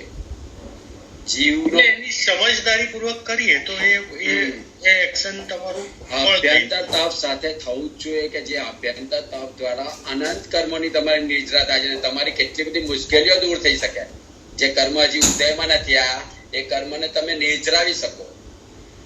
એકવાર ઉદયમાં આવ્યા પછીથી એ કર્મની નિર્જરા ના થાય, પછી ગમે તેટલો ધર્મ કરો તો એ કર્મ તો ભોગવવું જ પડે. એટલે જ્યારે ધર્મ આપણે કરીએ ત્યારે સમજપૂર્વક કરવો જોઈએ તો કર્મની નિર્જરા થાય. આ જ એક ભાવ છે કે જેમાં તમે તમારી સમજને કેળવી શકો. કારણ કે મન સહિત તમારે વાચા શક્તિ આપેલી છે. બુદ્ધિ ને મન સહિત વાચા શક્તિ છે, બીજા કોઈ જીવમાં ના હોઈ શકે આવી. અને સદગુરુ, સદધર્મ અને સદ પરિણામો પણ મળ્યા છે, સારી પરિસ્થિતિ મળી છે, સારા અનુકૂળ સાધનો મળ્યા છે. એટલે એ સાધનોનો મેક્સિમમ ઉપયોગ આપણે આ ભાવમાં કરી શકીએ. ધેટ્સ વાય આમાં બહુ આપણે કોન્સન્ટ્રેટ કરી શકીએ કે ભાઈ ચલો આ પાપો આપણે દૂર થવું છે. અને સ્વાધ્યાય નિરંતર કરવો જોઈએ. આટલું મેઇન આ નિર્જરા ભાવનામાં મેઇન આ છે કે તમે બીજું કાંઈ જ ના કરી શકો, સ્વાધ્યાય રોજ કરો. અને એ દરેક ક્ષેત્રમાં છે. આજે તમે સમજો કંઈક વકીલ છો તો રોજે રોજ તમે સ્વાધ્યાય મીન્સ કે તમે નવા અપડેટ્સ તમારા નવા જોતા જાઓ તો તમે અપડેટ રહેશો ને. તમે 1974માં લોયર થયા અને પછી તમે તમારો સ્વાધ્યાય ભૂલી ગયા વકીલ તરીકેનો, કે એના એમેન્ડમેન્ટ્સ જ તમે ના જોતા જાઓ તો તમે આઉટડેટેડ થઈ જાઓ. એટલે સ્વાધ્યાય એ રીતે છે કે તમે આઉટડેટેડ ન થાવ કોઈ બી વસ્તુમાં, એટલે સતત એને ચલાવવાનું છે આપણે. ઓકે સંદીપભાઈ, તમે હવે આપણે સૂત્રના અર્થો જોઈએ છે. દેરાવાસી પરંપરા પ્રમાણે આપણે 2 પ્રતિક્રમણના સૂત્રો જે છે એના અર્થ જોતા હતા. પહેલા નવકાર જોયો, પછી અરિહંત સીતાચાર્ય ઉપાધ્યાય સાધુને સમજ્યા, સામાયિક કરવા માટેના સૂત્રો જોયા કે સામાયિક ઉચ્ચારવા માટે કરેલ માટેના અર્થ જોયા, ને સામાયિક પાડવા માટેના સામાયિકો વગેરેના અર્થ જોયા. પછી આપણે આયા ચૈત્યવંદન તરફ. ચૈત્યવંદનમાં આપણે શક્રસ્તવ જોયું, અને પછી જય વિરાજ સૂત્ર જોયું, જાવંતી જાવંત સૌ એ જોયા, અને અનંત આપણે ઉવસગ્રમ સૂત્ર જોયું, જય વિરાજ સૂત્ર જોયું. હવે હોય તરીકે આપણે કલ્યાણ કંદમનું 21મું સૂત્ર છે કલ્યાણ કંદમ. એકદમ સુંદર કવિતા છે આ એક, અને એક જાતિ છંદમાં બનાવી છે, અને પૂર્વાચાર્યોની રચેલી આ કવિતા છે, અને આપણે એને થોય તરીકે વાપરીએ છીએ. અને એના 4 ગાથાઓ હોય છે, અને 4 કૌશકમાં જો અલગ અલગ એ ગાથાઓ આપણે બોલતા હોઈએ છીએ. હવે એ 4 ગાથાઓમાં પહેલી ગાથા છે એ 5 જિનેશ્વર ભગવંતોને સ્તુતિ છે. બીજી ગાથા છે એ સિદ્ધ ભગવંતોની સ્તુતિ છે. ત્રીજી ગાથા છે જ્ઞાન અને આગમોની સ્તુતિ છે, અને ચોથી ગાથા છે દેવીની સ્તુતિ, એટલે દેવદેવીની સ્તુતિ.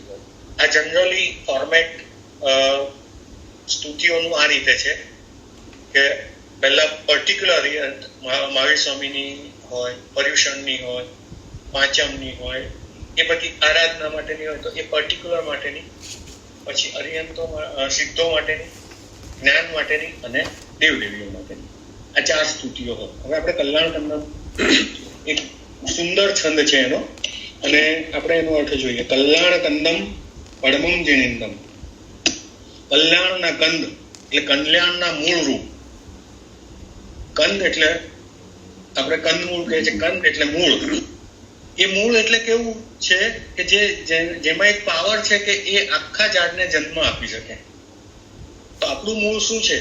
તો કે આદેશ્વર ભગવાન. આપણું કલ્યાણ ક્યાંથી શરૂ થયું? તો કે આદેશ્વર ભગવાનથી શરૂ થયું. આદેશ્વર ભગવાને 80 કૃષિનો ધર્મ આપ્યો અને આપણા કલ્યાણની શરૂઆત થઈ. તો એવા કલ્યાણના કંદ સમા કવિ છે. કવિ એવા શબ્દોને એવી રીતે કે કવિ 3 શબ્દ બોલે ને એના પર વિવેચનમાં 3 ચોપડી લખાય.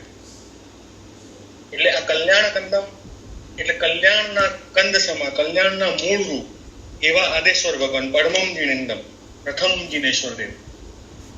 એવા કલ્યાણના કંદ સમા પ્રથમ જીનેશ્વર ભગવાન શ્રી ઋષભદેવ સ્વામી. સંતિનતઃ નેમિ જીણમ મુનિંદમ. શાંતિનાથ પ્રભુ અને નેમિનાથ ભગવાન અને પાર્શ્વનાથ ભગવાન જે ઉત્તમ ગુણોના સ્થાનક રૂપ વર્ધમાન સ્વામી. આ બધાનું વર્ણન કરી અને એ સર્વેને હું વંદન કરું છું. કલ્યાણ કંદમ પડમમ જીણિંદમ. પહેલા એવા ઋષભદેવ અને કલ્યાણના મૂળ સમાન એવા ઋષભદેવ ભગવાનને વંદન કરું છું. શાંતિનતઃ નેમિ જીણમ મુનિંદમ એટલે શાંતિનાથ ભગવાન અને નેમિનાથ ભગવાન જે મુનિઓના નાયક છે એવા નેમિનાથ ભગવાનને વંદન કરું છું. અને પ્રસિદ્ધિ જે પામ્યા છે એવા પ્રભુ પાર્શ્વનાથ ભગવાન એમને વંદન કરું છું. અને ઉત્તમ ગુણોના સ્થાનક રૂપ એવા શ્રી વર્ધમાન સ્વામી ભગવાનને હું ભક્તિપૂર્વક વંદન કરું છું. એટલે આ 5 જીનેશ્વર સ્તુતિ કરી અને પછી આગળ ચાલે છે કે અપાર સંસાર સમુદ્ર પારમ. પાર વગરના સંસાર સમુદ્રનો જેને પાર કર્યો છે એવા કોણ છે? સિદ્ધ ભગવાન. સિદ્ધ ભગવાનની સ્તુતિ કરતા શું કહે છે કે પાર વગરના સંસાર રૂપી સમુદ્રનો જે પાર પામી ગયા છે અથવા તો પાર ઉતરી ગયા છે અને દેવોના સમૂહ વડે વંદન કરાયેલા. પત્તાર શિવમ બિંદુ સુહિક કસારમ. દેવોના સમૂહ વડે પૂજાયેલા, વંદન થયેલા અને કલ્યાણ રૂપી વેલડીના મૂળ સમાન.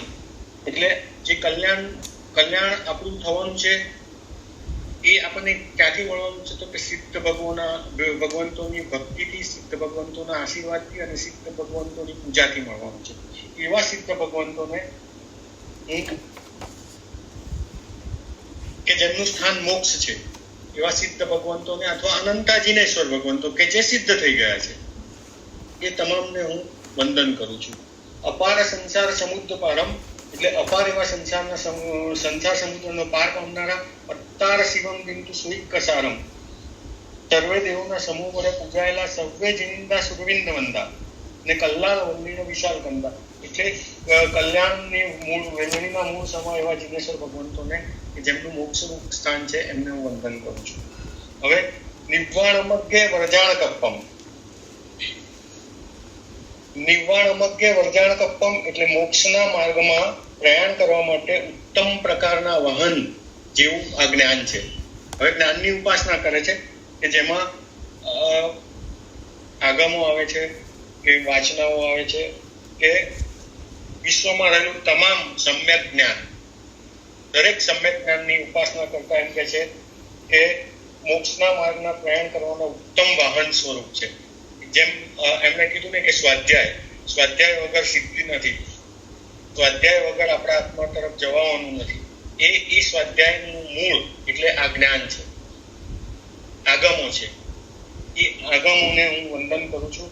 અને કુવાદીઓના અહંકારને ગાળનારું એટલે જે ઉમ્મતવાદીઓ હોય, જે પોતાના ચિંતનથી તર્કો કરીને હળધી સળતી વાતો કરનારા હોય, એ બધાના તર્કોને સમન કરનારા એવા જ્ઞાનને અને જગતના શ્રેષ્ઠ શરણરૂપ શું છે? જગતના શ્રેષ્ઠ શરણરૂપ છે અરિહંત ભગવાન જિનેશ્વર ભગવંતના સિદ્ધાંતો.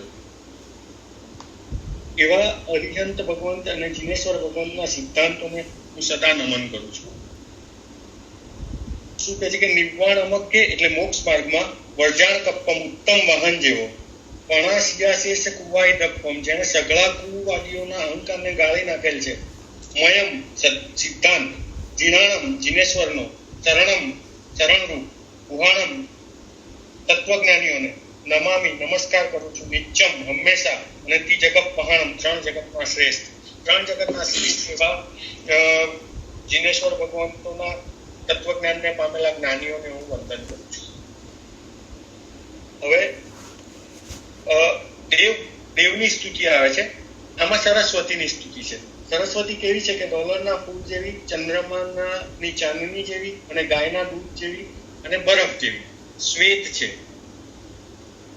સરસ્વતી દેવીનું સ્વરૂપ એવું છે કે એકદમ શુભ્ર છે, શ્વેત છે. અને સરસ્વતી દેવી એ જગતના મોટા ભાગના લોકોએ સ્વીકારેલી છે. જ્ઞાનની દેવી છે અને જ્ઞાનની દેવી તમે ઘણી મોટી યુનિવર્સિટીમાં બી જશો તો ત્યાં કદાચ સરસ્વતીની મૂર્તિ મૂકેલી મળશે. સરસ્વતીને વૈદિક શાસ્ત્રમાં, હિન્દુ શાસ્ત્રમાં અને જૈન શાસ્ત્રમાં બધી જગ્યાએ વિદ્યાની દેવી ગણવામાં આવી છે. અને એટલે સરસ્વતી દેવી કેવી છે કે શુભ્ર છે, સફેદ છે. તેના જેવી છે તો કે ડોલરના ફૂલ જેવી, ચંદ્રમા જેવી, ગાયના દૂધ જેવી અને હિમાલય પર પડેલો બરફ જે હોય એની કેવી સફેદી હોય એવી સફેદ રંગ વાળી છે. અને હાથમાં કમળ વાળી છે અને જેમના બીજા હાથમાં છે પુસ્તક ને બેઠી છે ક્યાં? કમળ પર. એવી ઉત્તમ વાગેશ્વરી દેવી આપણને સુખ અને સમૃદ્ધિ આપે એની પ્રાર્થના કરે છે. કુંદિંદુ ગોખીર તુષાર વનના મચકુંદનનું ફૂલ, ગાયનું દૂધ અને હિમના જેવા રંગવાળા સરોજ હથ્થા હાથમાં કમળ વાળા, કમલે નિસન્ના કમળ પર બેઠેલી, કમળના ફૂલ પર બિરાજમાન થયેલી. વાયેશ્રીમ વાગેશ્વરી દેવી. વાગેશ્વરી એ સરસ્વતીનું બીજું નામ છે. વાક દેવી એટલે સરસ્વતીનું બીજું નામ છે વાગેશ્વરી દેવી. ઉત્થય વગ્ગ હથ્થા હાથમાં પુસ્તકના સમૂહ વાળી. એક હાથમાં પુસ્તક છે, એક હાથમાં કમળ છે. સુહાયસા સુખને માટે અમહ સયા પસત્તા એટલે અમને સદાય સુખ આપનારી બનો. એવી આ સરસ્વતી દેવીને હું વંદન કરું છું. આ ચાર ગાથાઓ ચાર જુદા જુદા કૌશકમાં જ્યારે દેવવંદન કરતા હોઈએ, પ્રતિક્રમમાં દેવવંદન આવે ત્યારે આ ચાર ગાથાઓ આપણે અલગ અલગ કૌશકમાં બોલીએ છીએ અને પછી કૌશક પાડીએ છીએ. એટલે આ અને જ્યારે 14ની પહેલાનું 13નું અથવા તો સંવત્સરી પ્રતિક્રમણ પહેલાની આગળનું પ્રતિક્રમણ માંગલિક પ્રતિક્રમણ હોય છે એમાં આ સ્તુતિ બોલવામાં આવે છે. એટલે આ કલ્યાણ કંદમ એના રાગ પણ એટલા સુંદર છે. એટલે આ સરસ્વતી દેવીની ઉપાસના છે.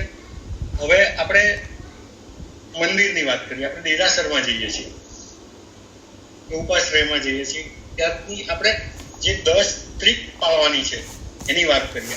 અત્યારે આપણે આ ચૈત્યવંદનની વિધિ પતી સમજો.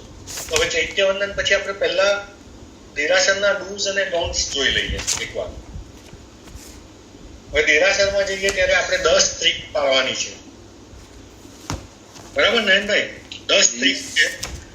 એમાં પહેલી છે નિશિહિ ત્રિક. નિશિહિ ત્રિકમાં કેવું છે કે 3 વખત નિશિહિ બોલવાનું છે. તો આપણે જ્યારે દેરાસરમાં દાખલ થઈએ, નિશિહિ એટલે હું નિષેધ કરું છું. પાછળની જે છોડીને આવ્યો છું ને, હું એનો નિષેધ કરું છું. જે મારી પાછળ છોડીને આવ્યો છું, હવે હું એનાથી અલિપ્ત થઉં છું, એનાથી હું ડિસકન્ટિન્યુ થાઉં છું. તો પહેલું નિશિહિ આપણે દેરાસરમાં પ્રવેશતા બોલવાનું છે. હવે પછી આપણે એને છે ને કમ્પેર કરજો કે આપણે કઈ રીતે આપણે વર્તીએ છીએ અને કયું કરવાનું છે, ત્યારે આપણને ખબર પડશે કે આપણે કેટલી ભૂલો કરીએ છીએ. હવે નિશિહિ ત્રિકમાં એવું છે કે દેરાસરમાં પ્રવેશ થાય એટલે દેરાસરની બહારનું બધું આપણે ભૂલી જવાનું છે. પહેલી નિશીમાં. અને પછી હવે આપણે શું જોવાનું છે તો કે દેરાસરની અંદરનો ભાગ અથવા તો જે ધર્મની જગ્યા છે એની અંદરનો ભાગ, એમાં કંઈ કરવાનું છે, એમાં કચરો વાળવાનો હોય તો વાળી શકીએ, એમાં કોઈ સફાઈ કરવાની હોય તો કરી શકીએ, એમાં દાખલ થયા પછી ભગવાનના દર્શન કરવાના છે, એ તો વાત છે જ આપણી મૂળ. પણ દેરાસરની જે પરિસરની અંદર તમે દાખલ થઈ ગયા છો એ પરિસરનું જે કંઈ પણ શુભ કરવાનું છે એ કરવાની તમને છૂટ છે પહેલી નિશી પછી. એટલે પહેલી નિશીમાં બોલ્યા પછી અંદર ગયા પછી તમે કેસર પણ ઘસી શકો, તમે દેરાસરની શુદ્ધિ પણ કરી શકો, તમે તમારા ભક્તિના ઉપકરણોને મેળવીને ગોઠવીને બધું કરી શકો. પછી આવશે બીજી નિશી. ત્રિક એટલે 3 વખત બોલવાની છે. દરેક વસ્તુ 3 વખતની છે. એટલે નિશી ત્રિકમાં બીજી નિશી આવશે, તમે ગર્ભગૃહમાં દાખલ થાવ. એટલે ગભારાની બહાર તમે જ્યારે ગર્ભગૃહમાં દાખલ થાવ છો ત્યારે બીજી નિશી બોલવાની છે. હવે બીજી નિશી બોલ્યા પછી પાછળનું છોડી દેવાનું છે. એ પાછળનું છોડવાનું છે એટલે શું? પછી કોઈ પૂજારી કઈ આમ તેમ કરતો હોય તો એને ઠપકો આપવાનો નથી રહેતો ગભારામાં ગયા પછી. દરેક નિશી પછી આપણે આગળ વધવાનું છે. એટલે હવે આપણે પહેલા બહારથી ભગવાનના દર્શન કર્યા, પછી અંદર ગયા, અંદર જઈને હવે આપણે અંગ પૂજા કરીએ છીએ. હવે અંગ પૂજા કર્યા પછી અંગ પૂજા કરી લીધી અને એના પછી બહાર નીકળી અને આપણે પાછી અગ્ર પૂજા કરીએ છીએ. અગ્ર પૂજા પછી ભાવ પૂજામાં જઈએ છીએ. અગ્ર પૂજા એટલે શું? ધૂપ કરીએ છીએ, દીપ કરીએ છીએ, ચામડ નૈવેદ્ય બધું કર્યા પછી જ્યારે આપણે સાથીઓ કર્યો, એના પર ફળ મૂક્યા, નૈવેદ્ય મૂક્યા, એના પછી જ્યારે હવે આપણે ભાવ પૂજામાં જઈએ છીએ ચૈત્ય વંદનમાં, ત્યારે ત્રીજી નિશ્ચય બોલવાનું છે. ત્રીજી નિશ્ચય બોલ્યા પછી કોઈ તમારો પાટલો લઈ જાય અને ગમે તેટલી સરસ ગૌલી કરેલી હોય તો એની સામે આપણે એ પાટલા સામે જોવાનું નથી. જે મેજર આપણને પ્રોબ્લેમ આવે છે એની વાત કરું છું કે આપણે સાથીઓ કરીને અને પેલો પાટલો શોધતો હોય, એ આપણો પાટલો લેવા આવે ત્યારે આપણને થાય કે સામે આટલું સરસ કરેલું ને અને અક્કલ નથી, મારે હજી ચૈતન્ય બાકી છે ને મારો પાટલો શોધે છે. આપણે ત્યાં આગળ ભાવ પૂજા પછી બીજી નિશ્ચય પછી અને એને પછી આપણી અગ્ર પૂજા સાથે પણ લેવા દેવા નથી. અને આપણે કેવું કે ચૈત્યવંદન કરતા આપણે 10 જણને તો સલાહ આપીએ, એ ભાઈ તું જરા આમથી રહેજે, પેલી બાજુથી રહેજે. તમને પછી ભગવાન એમને દેખાવા જોઈએ. આટલું તમે નિરાશરમાં આવ્યા, આટલી વારથી તમે અંગ પૂજા કરી, અગ્ર પૂજા કરી, ભગવાનને જો કર્યા, એના પછી બી હજી તમારે પેલા ભાઈને કહેવાનું છે કે તું ખસી જા ને પેલા બેનને કે માથે ઓઢ ને પેલા ભાઈને કે આમ કર ને પેલા ભાઈને કે આમ કર, કઈ નથી કરવાનું. હવે આપણી નિશી જયારે આવી ને બીજી, ત્યારે બસ કમ્પ્લીટલી આપણે ભાવ પૂજામાં ગયા. આ નિશી ત્રિક છે, પહેલી ત્રિક. બીજી ત્રિક છે પ્રદક્ષિણાની ત્રિક. જયારે આપણે મંદિરમાં ગયા એટલે શિખર મંદિર દેરાસર હોય તો એની બહાર પ્રદક્ષિણાની ભમકી હોય તો એમાં દુઆ બોલતા 3 પ્રદક્ષિણા કરવાની છે. 3 વખત પ્રદક્ષિણા કરતા ખમાસણા થઈ અને આપણે ભગવાનને કે આ ભવ ભ્રમણમાંથી દૂર કરવા માટેની એક વિનંતી કરવાની છે. એ પ્રદક્ષિણાથી થઈ.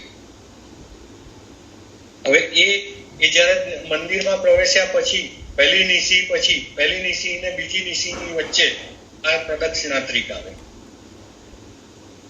બરાબર? ક્લિયર? ત્રીજી છે પ્રણામ ત્રિક. પ્રણામ ત્રિક કેવી રીતે? તો કે આપણે દેરાસરના દરવાજે પહોંચ્યા અને ભગવાન દેખાયા એટલે આપણે વંદન કર્યા. બરાબર? એટલે એ પ્રણામ, પહેલા પ્રણામ થયા. બીજા પ્રણામ, એ પહેલા પ્રણામ આપણે દરવાજાની બહારથી જ આપણને જયારે ભગવાન દેખાયા ત્યારે આપણે હાથ જોડ્યા પહેલા અને પહેલા પ્રણામ થયા. અંદર ગયા, નિશ્ચય બોલીને અંદર ગયા અને જયારે મધ્ય ભાગમાં પહોંચીએ, ભગવાન બરાબર દેખાવા માંડ્યા, આપણને ક્લિયર થયું આપણું, ત્યારે નમો જીરાનામ બોલી અને આપણે ભગવાનને બરાબર વંદન કરીએ છીએ. બે હાથ જોડવા પૂર્વક નમો જીણાણમ બોલીએ અને વંદન કરીએ છીએ. એ આપણા બીજા પ્રણામ થયા. અને ત્રીજા પ્રણામ થાય જ્યારે આપણે 3 ખમાસણા લઈએ ત્યારે ત્રીજા પ્રણામ થયા. એટલે પહેલી નિશ્ચિત્રિક, પછી પ્રદક્ષિણાત્રિક, પછી પ્રણામત્રિક. હવે ચોથી પૂજાત્રિક. પૂજાત્રિકમાં શું છે? આપણે 3 પ્રકારની પૂજા કરીએ છીએ: અંગ પૂજા, અગ્ર પૂજા અને ભાવ પૂજા. પોઈન્ટ્સ છે, અંગ એ પૂજામાં પોઈન્ટ્સનો શું કરીએ યુઝ છીએ? કરવાનો આપણે 9 ઓનલાઈન અંગે ઓર્ડર ભગવાનને કરતા. પૂજા કરીએ છીએ.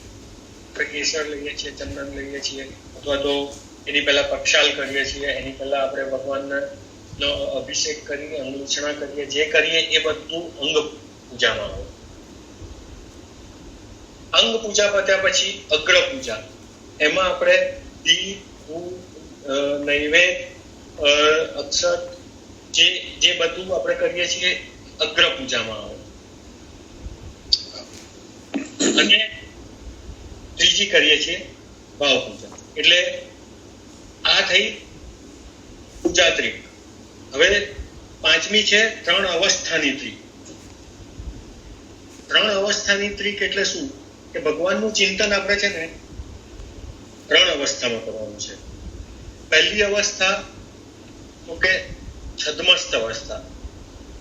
એટલે ભગવાનને આપણે, ભગવાન જન્મ્યા, ભગવાનનું ચ્યવન કલ્યાણક થયું એને ઉજવીએ, જન્મ કલ્યાણક થયું એને ઉજવીએ, દીક્ષા કલ્યાણક થયું એને ઉજવીએ. આ જે છે ને એ પહેલી અવસ્થા થાય, છદ્મસ્ત અવસ્થા. ભગવાન કેવા જ્ઞાન પામે એની પહેલાની જે અવસ્થા છે, ગર્ભમાં આવે ત્યાંથી કેવા જ્ઞાન પામે ત્યાં સુધીની જે અવસ્થા છે એ છદ્મસ્ત અવસ્થા છે. છદ્મસ્ત અવસ્થાની પૂજામાં આપણે શું કરીએ છીએ, અથવા છદ્મસ્ત અવસ્થાના ચિંતનમાં આપણે શું કરીએ છીએ કે ભગવાનના બાળ સ્વરૂપે ચિંતવીએ. આપણે મેરુ શિખર પર જે અભિષેક થયો એની ચિંતના કરીએ, સ્નાત્ર આદિ કરીએ કે જે ભગવાનનું જન્માભિષેક છે. આ બધી જે આપણે એની ઉજવણી કરીએ છીએ, એ અવસ્થાનું ચિંતન કરીએ છીએ. એ પહેલી છદ્મસ્ત અવસ્થાનું ચિંતન થયું. અરિહંત તો છે જ એ, પણ આ એમની પહેલાની અવસ્થા છે. આપણે જે પૂજ્ય છે એ દરેક અવસ્થામાં પૂજ્ય છે. જે માણસ ગમે છે એ કોઈ પણ રીતે ગમે છે. એ સારા કપડાં પહેરીને આવે તો એ ગમે છે, અને નબળા પહેરીને આવે તો એ ગમે છે. એ સારું બોલે તો એ ગમે છે, નબળું બોલે તો એ ગમે છે. કારણ કે એ ગમે જ છે આપણને. એવી રીતે અરિહંત આપણને ગમે જ છે, દરેક સ્વરૂપમાં ગમે છે. એટલે આપણે પહેલી આપણી જે અવસ્થા છે એ છદ્મસ્ત અવસ્થા. બીજી આપણે એની કેવળની અવસ્થા. એટલે જ્યારે ભગવાન ની મૂર્તિ છે તો એની અષ્ટપ્રાતિહાર્ય, જે આપણા દેરાસરમાં, આપણા સ્થાનકમાં જે પ્રતિમાજી છે તો એ અષ્ટપ્રાતિહાર્ય અશોક છે. અને એ રીતની જે કલ્પના છે એ કેવળી અવસ્થાની કલ્પના છે. પ્યોર ખાલી ભગવાનની આકૃતિ છે. એ એમની સિદ્ધ અવસ્થાની કલ્પના છે આપણી. એ સિદ્ધ છે. એ પછી અરિહંત નથી, પણ સિદ્ધ છે. આ 3 અવસ્થાની ત્રિક છે. એટલે પહેલી આપણે કઈ જોઈ? નિશ્ચિત ત્રિક, બીજી પ્રદક્ષિણા ત્રિક, ત્રીજી પ્રણામ ત્રિક, ચોથી પૂજા ત્રિક, પાંચમી 3 અવસ્થાની ત્રિક, છઠ્ઠી છે 3 દ્રષ્ટિવર્જન. 3 દ્રષ્ટિવર્જન એટલે શું છે કે જ્યારે આપણે કોઈ સારા માણસને મળીએ, કોઈ મહાન માણસને મળીએ તો આપણી દ્રષ્ટિ સતત એના તરફ હોવી જોઈએ. એટલે ભગવાનને આપણે જોઈએ છીએ ત્યારે ભગવાનની સામે જ આપણી દ્રષ્ટિ હોય. એટલે 3 દિશા જે આપણી છે બાકીની, એ 3 દિશામાંથી દ્રષ્ટિને વર્જિત કરવી, કે પાછી ખેંચી લેવાની છે. એટલે 3 દિશામાં આમ તેમ ડાફોડિયા મારવાના નથી. એટલે એકમાત્ર ભગવાન સામે જોવાનું, એને દ્રષ્ટિવર્જન કહેવાય. 3 દ્રષ્ટિવર્જન, ડાબે, જમણે અને પાછળ, 3 સાઈડનું દ્રષ્ટિને વર્જિત કરવાની છે અથવા બંધ કરવાની છે. એટલે આ દ્રષ્ટિવર્ધન. એના પછી આ છઠ્ઠી ત્રિક થઈ. સાતમી ત્રિક આવે છે 3 પ્રમાણધર્મ. જ્યારે આપણે કંઈ પણ વિધિ કરીએ ને ત્યારે દરેક વસ્તુ ઊંચી નહીં લેવાની. અહિંસા એ આપણી માતા છે. જૈનોની માં છે અહિંસા. એટલે આપણે જ્યારે ઉઠતા બેસતા, કારણ કે આપણે નિરાશનમાં જઈએ છીએ ત્યારે આપણી પાસે પૂછવા માટે કઈ ચરવડો કે એ નથી. એટલે આપણે એને પ્રમાણ, જ્યાં બેસીએ જ્યાં હલીએ ચલીએ ત્યાં પ્રમાર્જન તો જરૂરી છે. એટલે આપણે ખેસના છેડાથી ભૂમિને 3 વખત પ્રમાર્જવાની છે બેસતા પહેલા. આજે રોજ અષ્ટપ્રકારી પૂજા કરતા હોય એ બધા ઘણા ખરાને આ ત્રિક ખબર પણ હોય, અને નહીતર ખબર ન હોય ને, સ્પેસિફિકલી ખબર ન હોય તો પણ એ એમના વ્યવહારમાં જ હોય. બેસતા પહેલા ભૂમિને 3 વખત પોતાના ખેસથી પ્રમારજે અને પછી બેસે, એટલે કે ત્યાં આગળ કોઈ હિંસા ન થાય. આ થઈ આપણી 7મી ત્રિક. 8મી ત્રિક છે આલંબન ત્રિક. જે પ્રભુ જે શ્રેષ્ઠ છે એ શ્રેષ્ઠ પ્રભુ માટે આપણે 3 પ્રકારના આલંબન. એક તો શુદ્ધ ઉચ્ચાર હોવા જોઈએ. આપણે જે કંઈ બોલીએ, જે કંઈ કરીએ એ શુદ્ધ ઉચ્ચાર સાથેનું હોય, અર્થના ચિંતન સાથેનું હોય, એટલે અર્થ ગર્ભિત હોય, અને પ્રતિમા તરફના એકાગ્ર ધ્યાનપૂર્વક હોય. આ જે આલંબન ત્રિક છે ને, એમાં આપણા શુદ્ધ ઉચ્ચાર, અર્થનું ચિંતન અને પ્રભુ તરફનું એકાગ્ર ધ્યાન, આ 3 વસ્તુ આમાં આવે. એટલે આ ત્રિક છે ને, આપણે આમ આપણને લાગે કે આ કેટલું બધું છે, પણ એ આપણા વ્યવહારમાં ઉઠાઈ જાય ને ત્યારે આપણને એનું પછી કઈ એ ના લાગે કે આપણે આને યાદ કરીને કરવું પડશે કે આમ કરવું પડશે. આનો આમ જ થાય. આના પ્રોટોકોલ જ આ છે કે જ્યારે તમે ચૈત્યવંદન કરવા બેસો ત્યારે તમે તમારી એકાગ્રતા હોવી જ જોઈએ ભગવાન સામે, અથવા 3 બાજુ વર્જિત થઈ જ ગઈ હોય તમારી. એટલે આ જે ટ્રીક છે ને એને સમજવાની જરૂર છે.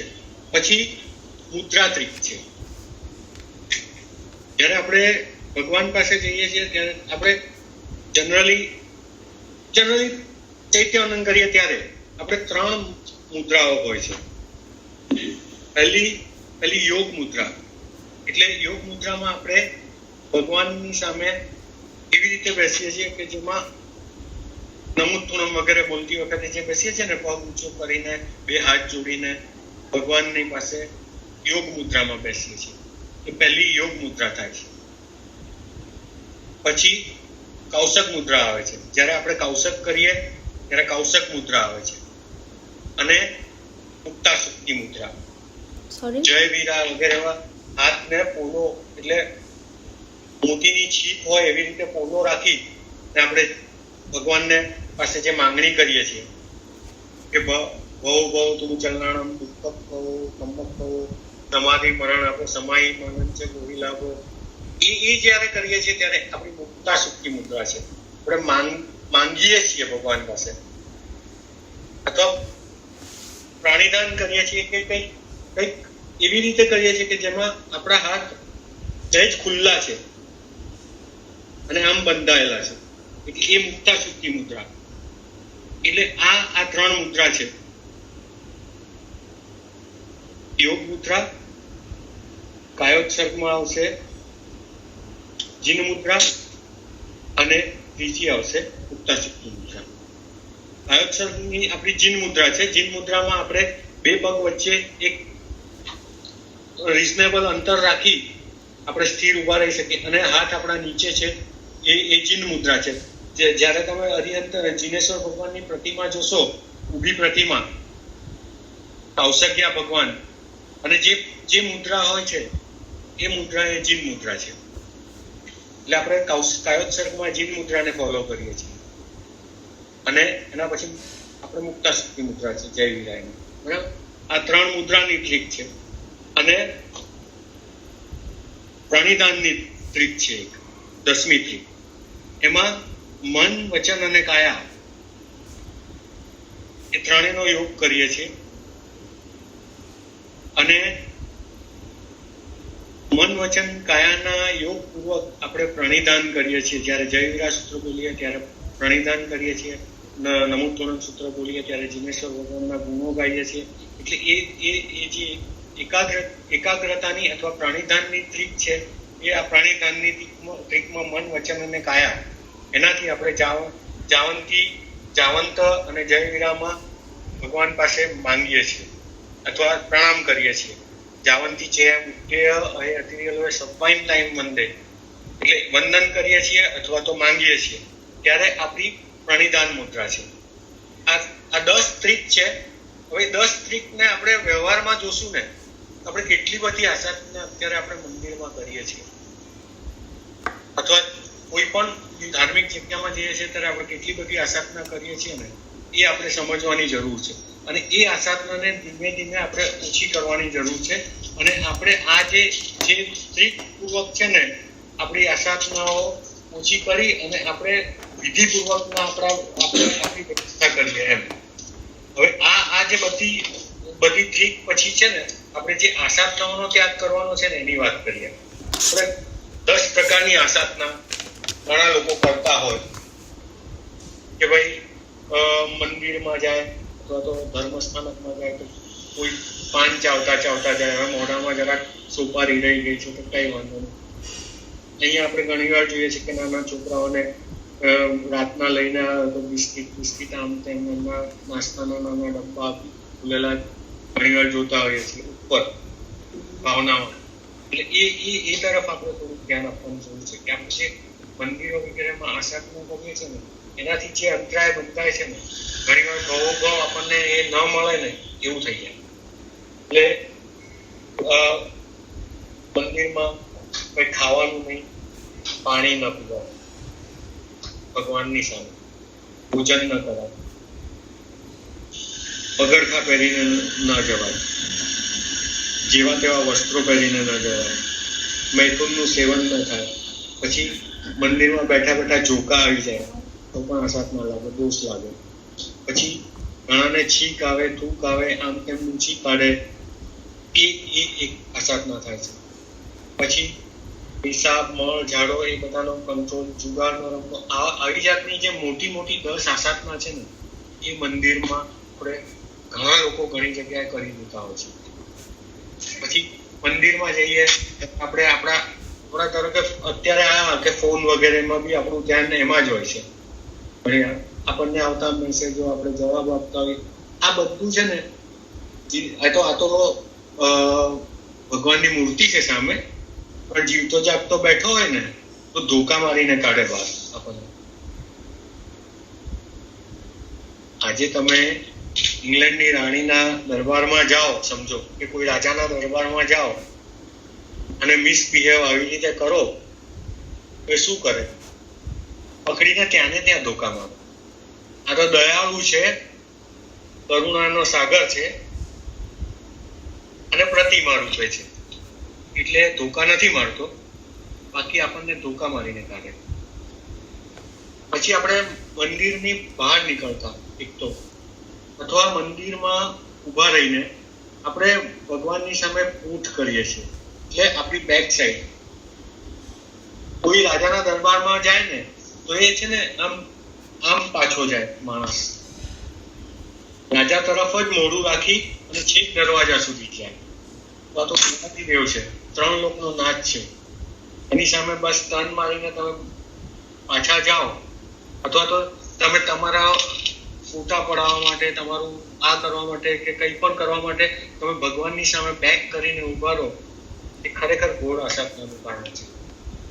એટલે ભગવાનની સામે ઊંટ કરીને ઉભા રહેવું અને આ પ્રકારની આ 10 આસાધનાઓ જે કીધી કે થોડું કંઈક ખાધું પીધું, આમ તેમ કર્યું, ઘણી વાર જૂતા પહેરીને જતા રહીએ, એ બધું જે કરીએ છીએ એ બધું અટકાવવાની જરૂર છે. એટલે અત્યારે આપણે આ સૂત્રના અર્થની સાથે આપણે મંદિર અને ધાર્મિક સ્થળ જે પણ હોય એની એક આમન્યા કેવી રીતે રાખવી એ પણ સાથે સાથે જોતા જઈએ. એટલે આ એક એવા પાપો છે કે જે આપણે જાણતા અજાણતા કરીએ છીએ અને એમાં એવા અંતરાય ઘણીવાર બંધાય કે જે ભવાંતરમાં આપણને દિનેશ્વર ભગવાન ન મળે એવું થઈ જાય. એટલે આપણે આ દરેક વસ્તુમાં ખરેખર ધ્યાન રાખવાની જરૂર છે.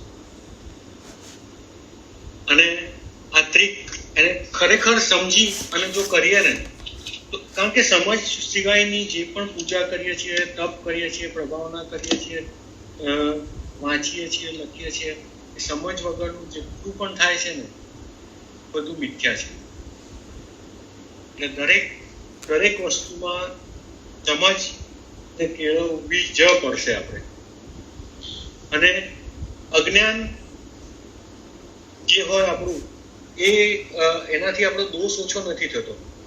તમને ખબર ના હોય કે કાયદો શું છે, એટલે તમે મને ખબર જ નથી કે આ વન વે છે,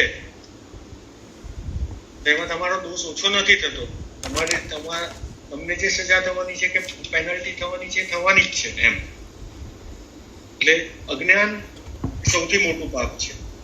એટલે ધીમે ધીમે આપણે જે કરીએ છીએ, જેટલું કરીએ છીએ, તપ કરીએ છીએ, પૂજા કરીએ છીએ, જ્ઞાન મેળવીએ છીએ, એમાં જે કોઈ આસાધનાઓ થતી હોય એને દૂર કરતા જઈએ તો જ આપણી શુદ્ધિ આવશે, આપણા પ્રાયશ્ચિતો આવશે, આપણો વિનય આવશે. બધું આવવા પહેલા આપણે એને ઓળખવું પડશે કે ક્યાં ક્યાં આપણે ભૂલ કરીએ છીએ અને કયું કરવા જેવું છે. એટલે આ રીતે આપણે ભગવાનના મંદિરમાં અથવા તો ઉપાશ્રય વગેરે ધ્યાન રાખવાનું છે.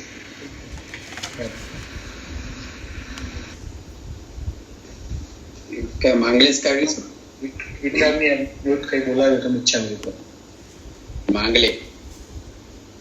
નમો હરિયંતાણમ, નમો સિદ્ધાણમ, નમો આર્યાણમ, નમો વચાણમ, નમો લોહી સવસાણમ, એસો પંચ નમકારો સૌભાવપણાસુ મંગલાણં ચ સર્વેસિં પરમં હવૈ મંગલમ. ચત્તારી મંગલમ હરિયંતા મંગલમ, સિદ્ધા મંગલમ, સાવ મંગલમ, કેવલી પન્નતુ તમો મંગલમ.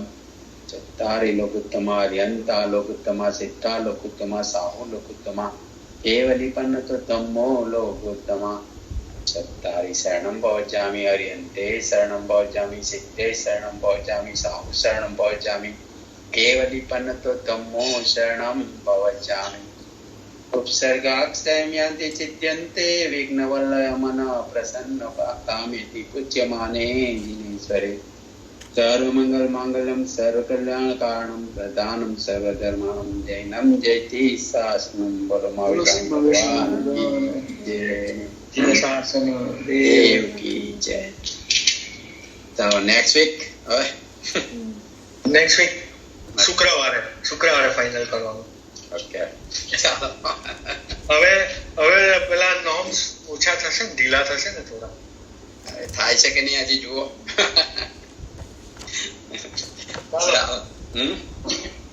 ચાલો જય જીનેન્દ્ર. જય જીનેન્દ્ર. હાય. જય જીનેન્દ્ર. Thank you.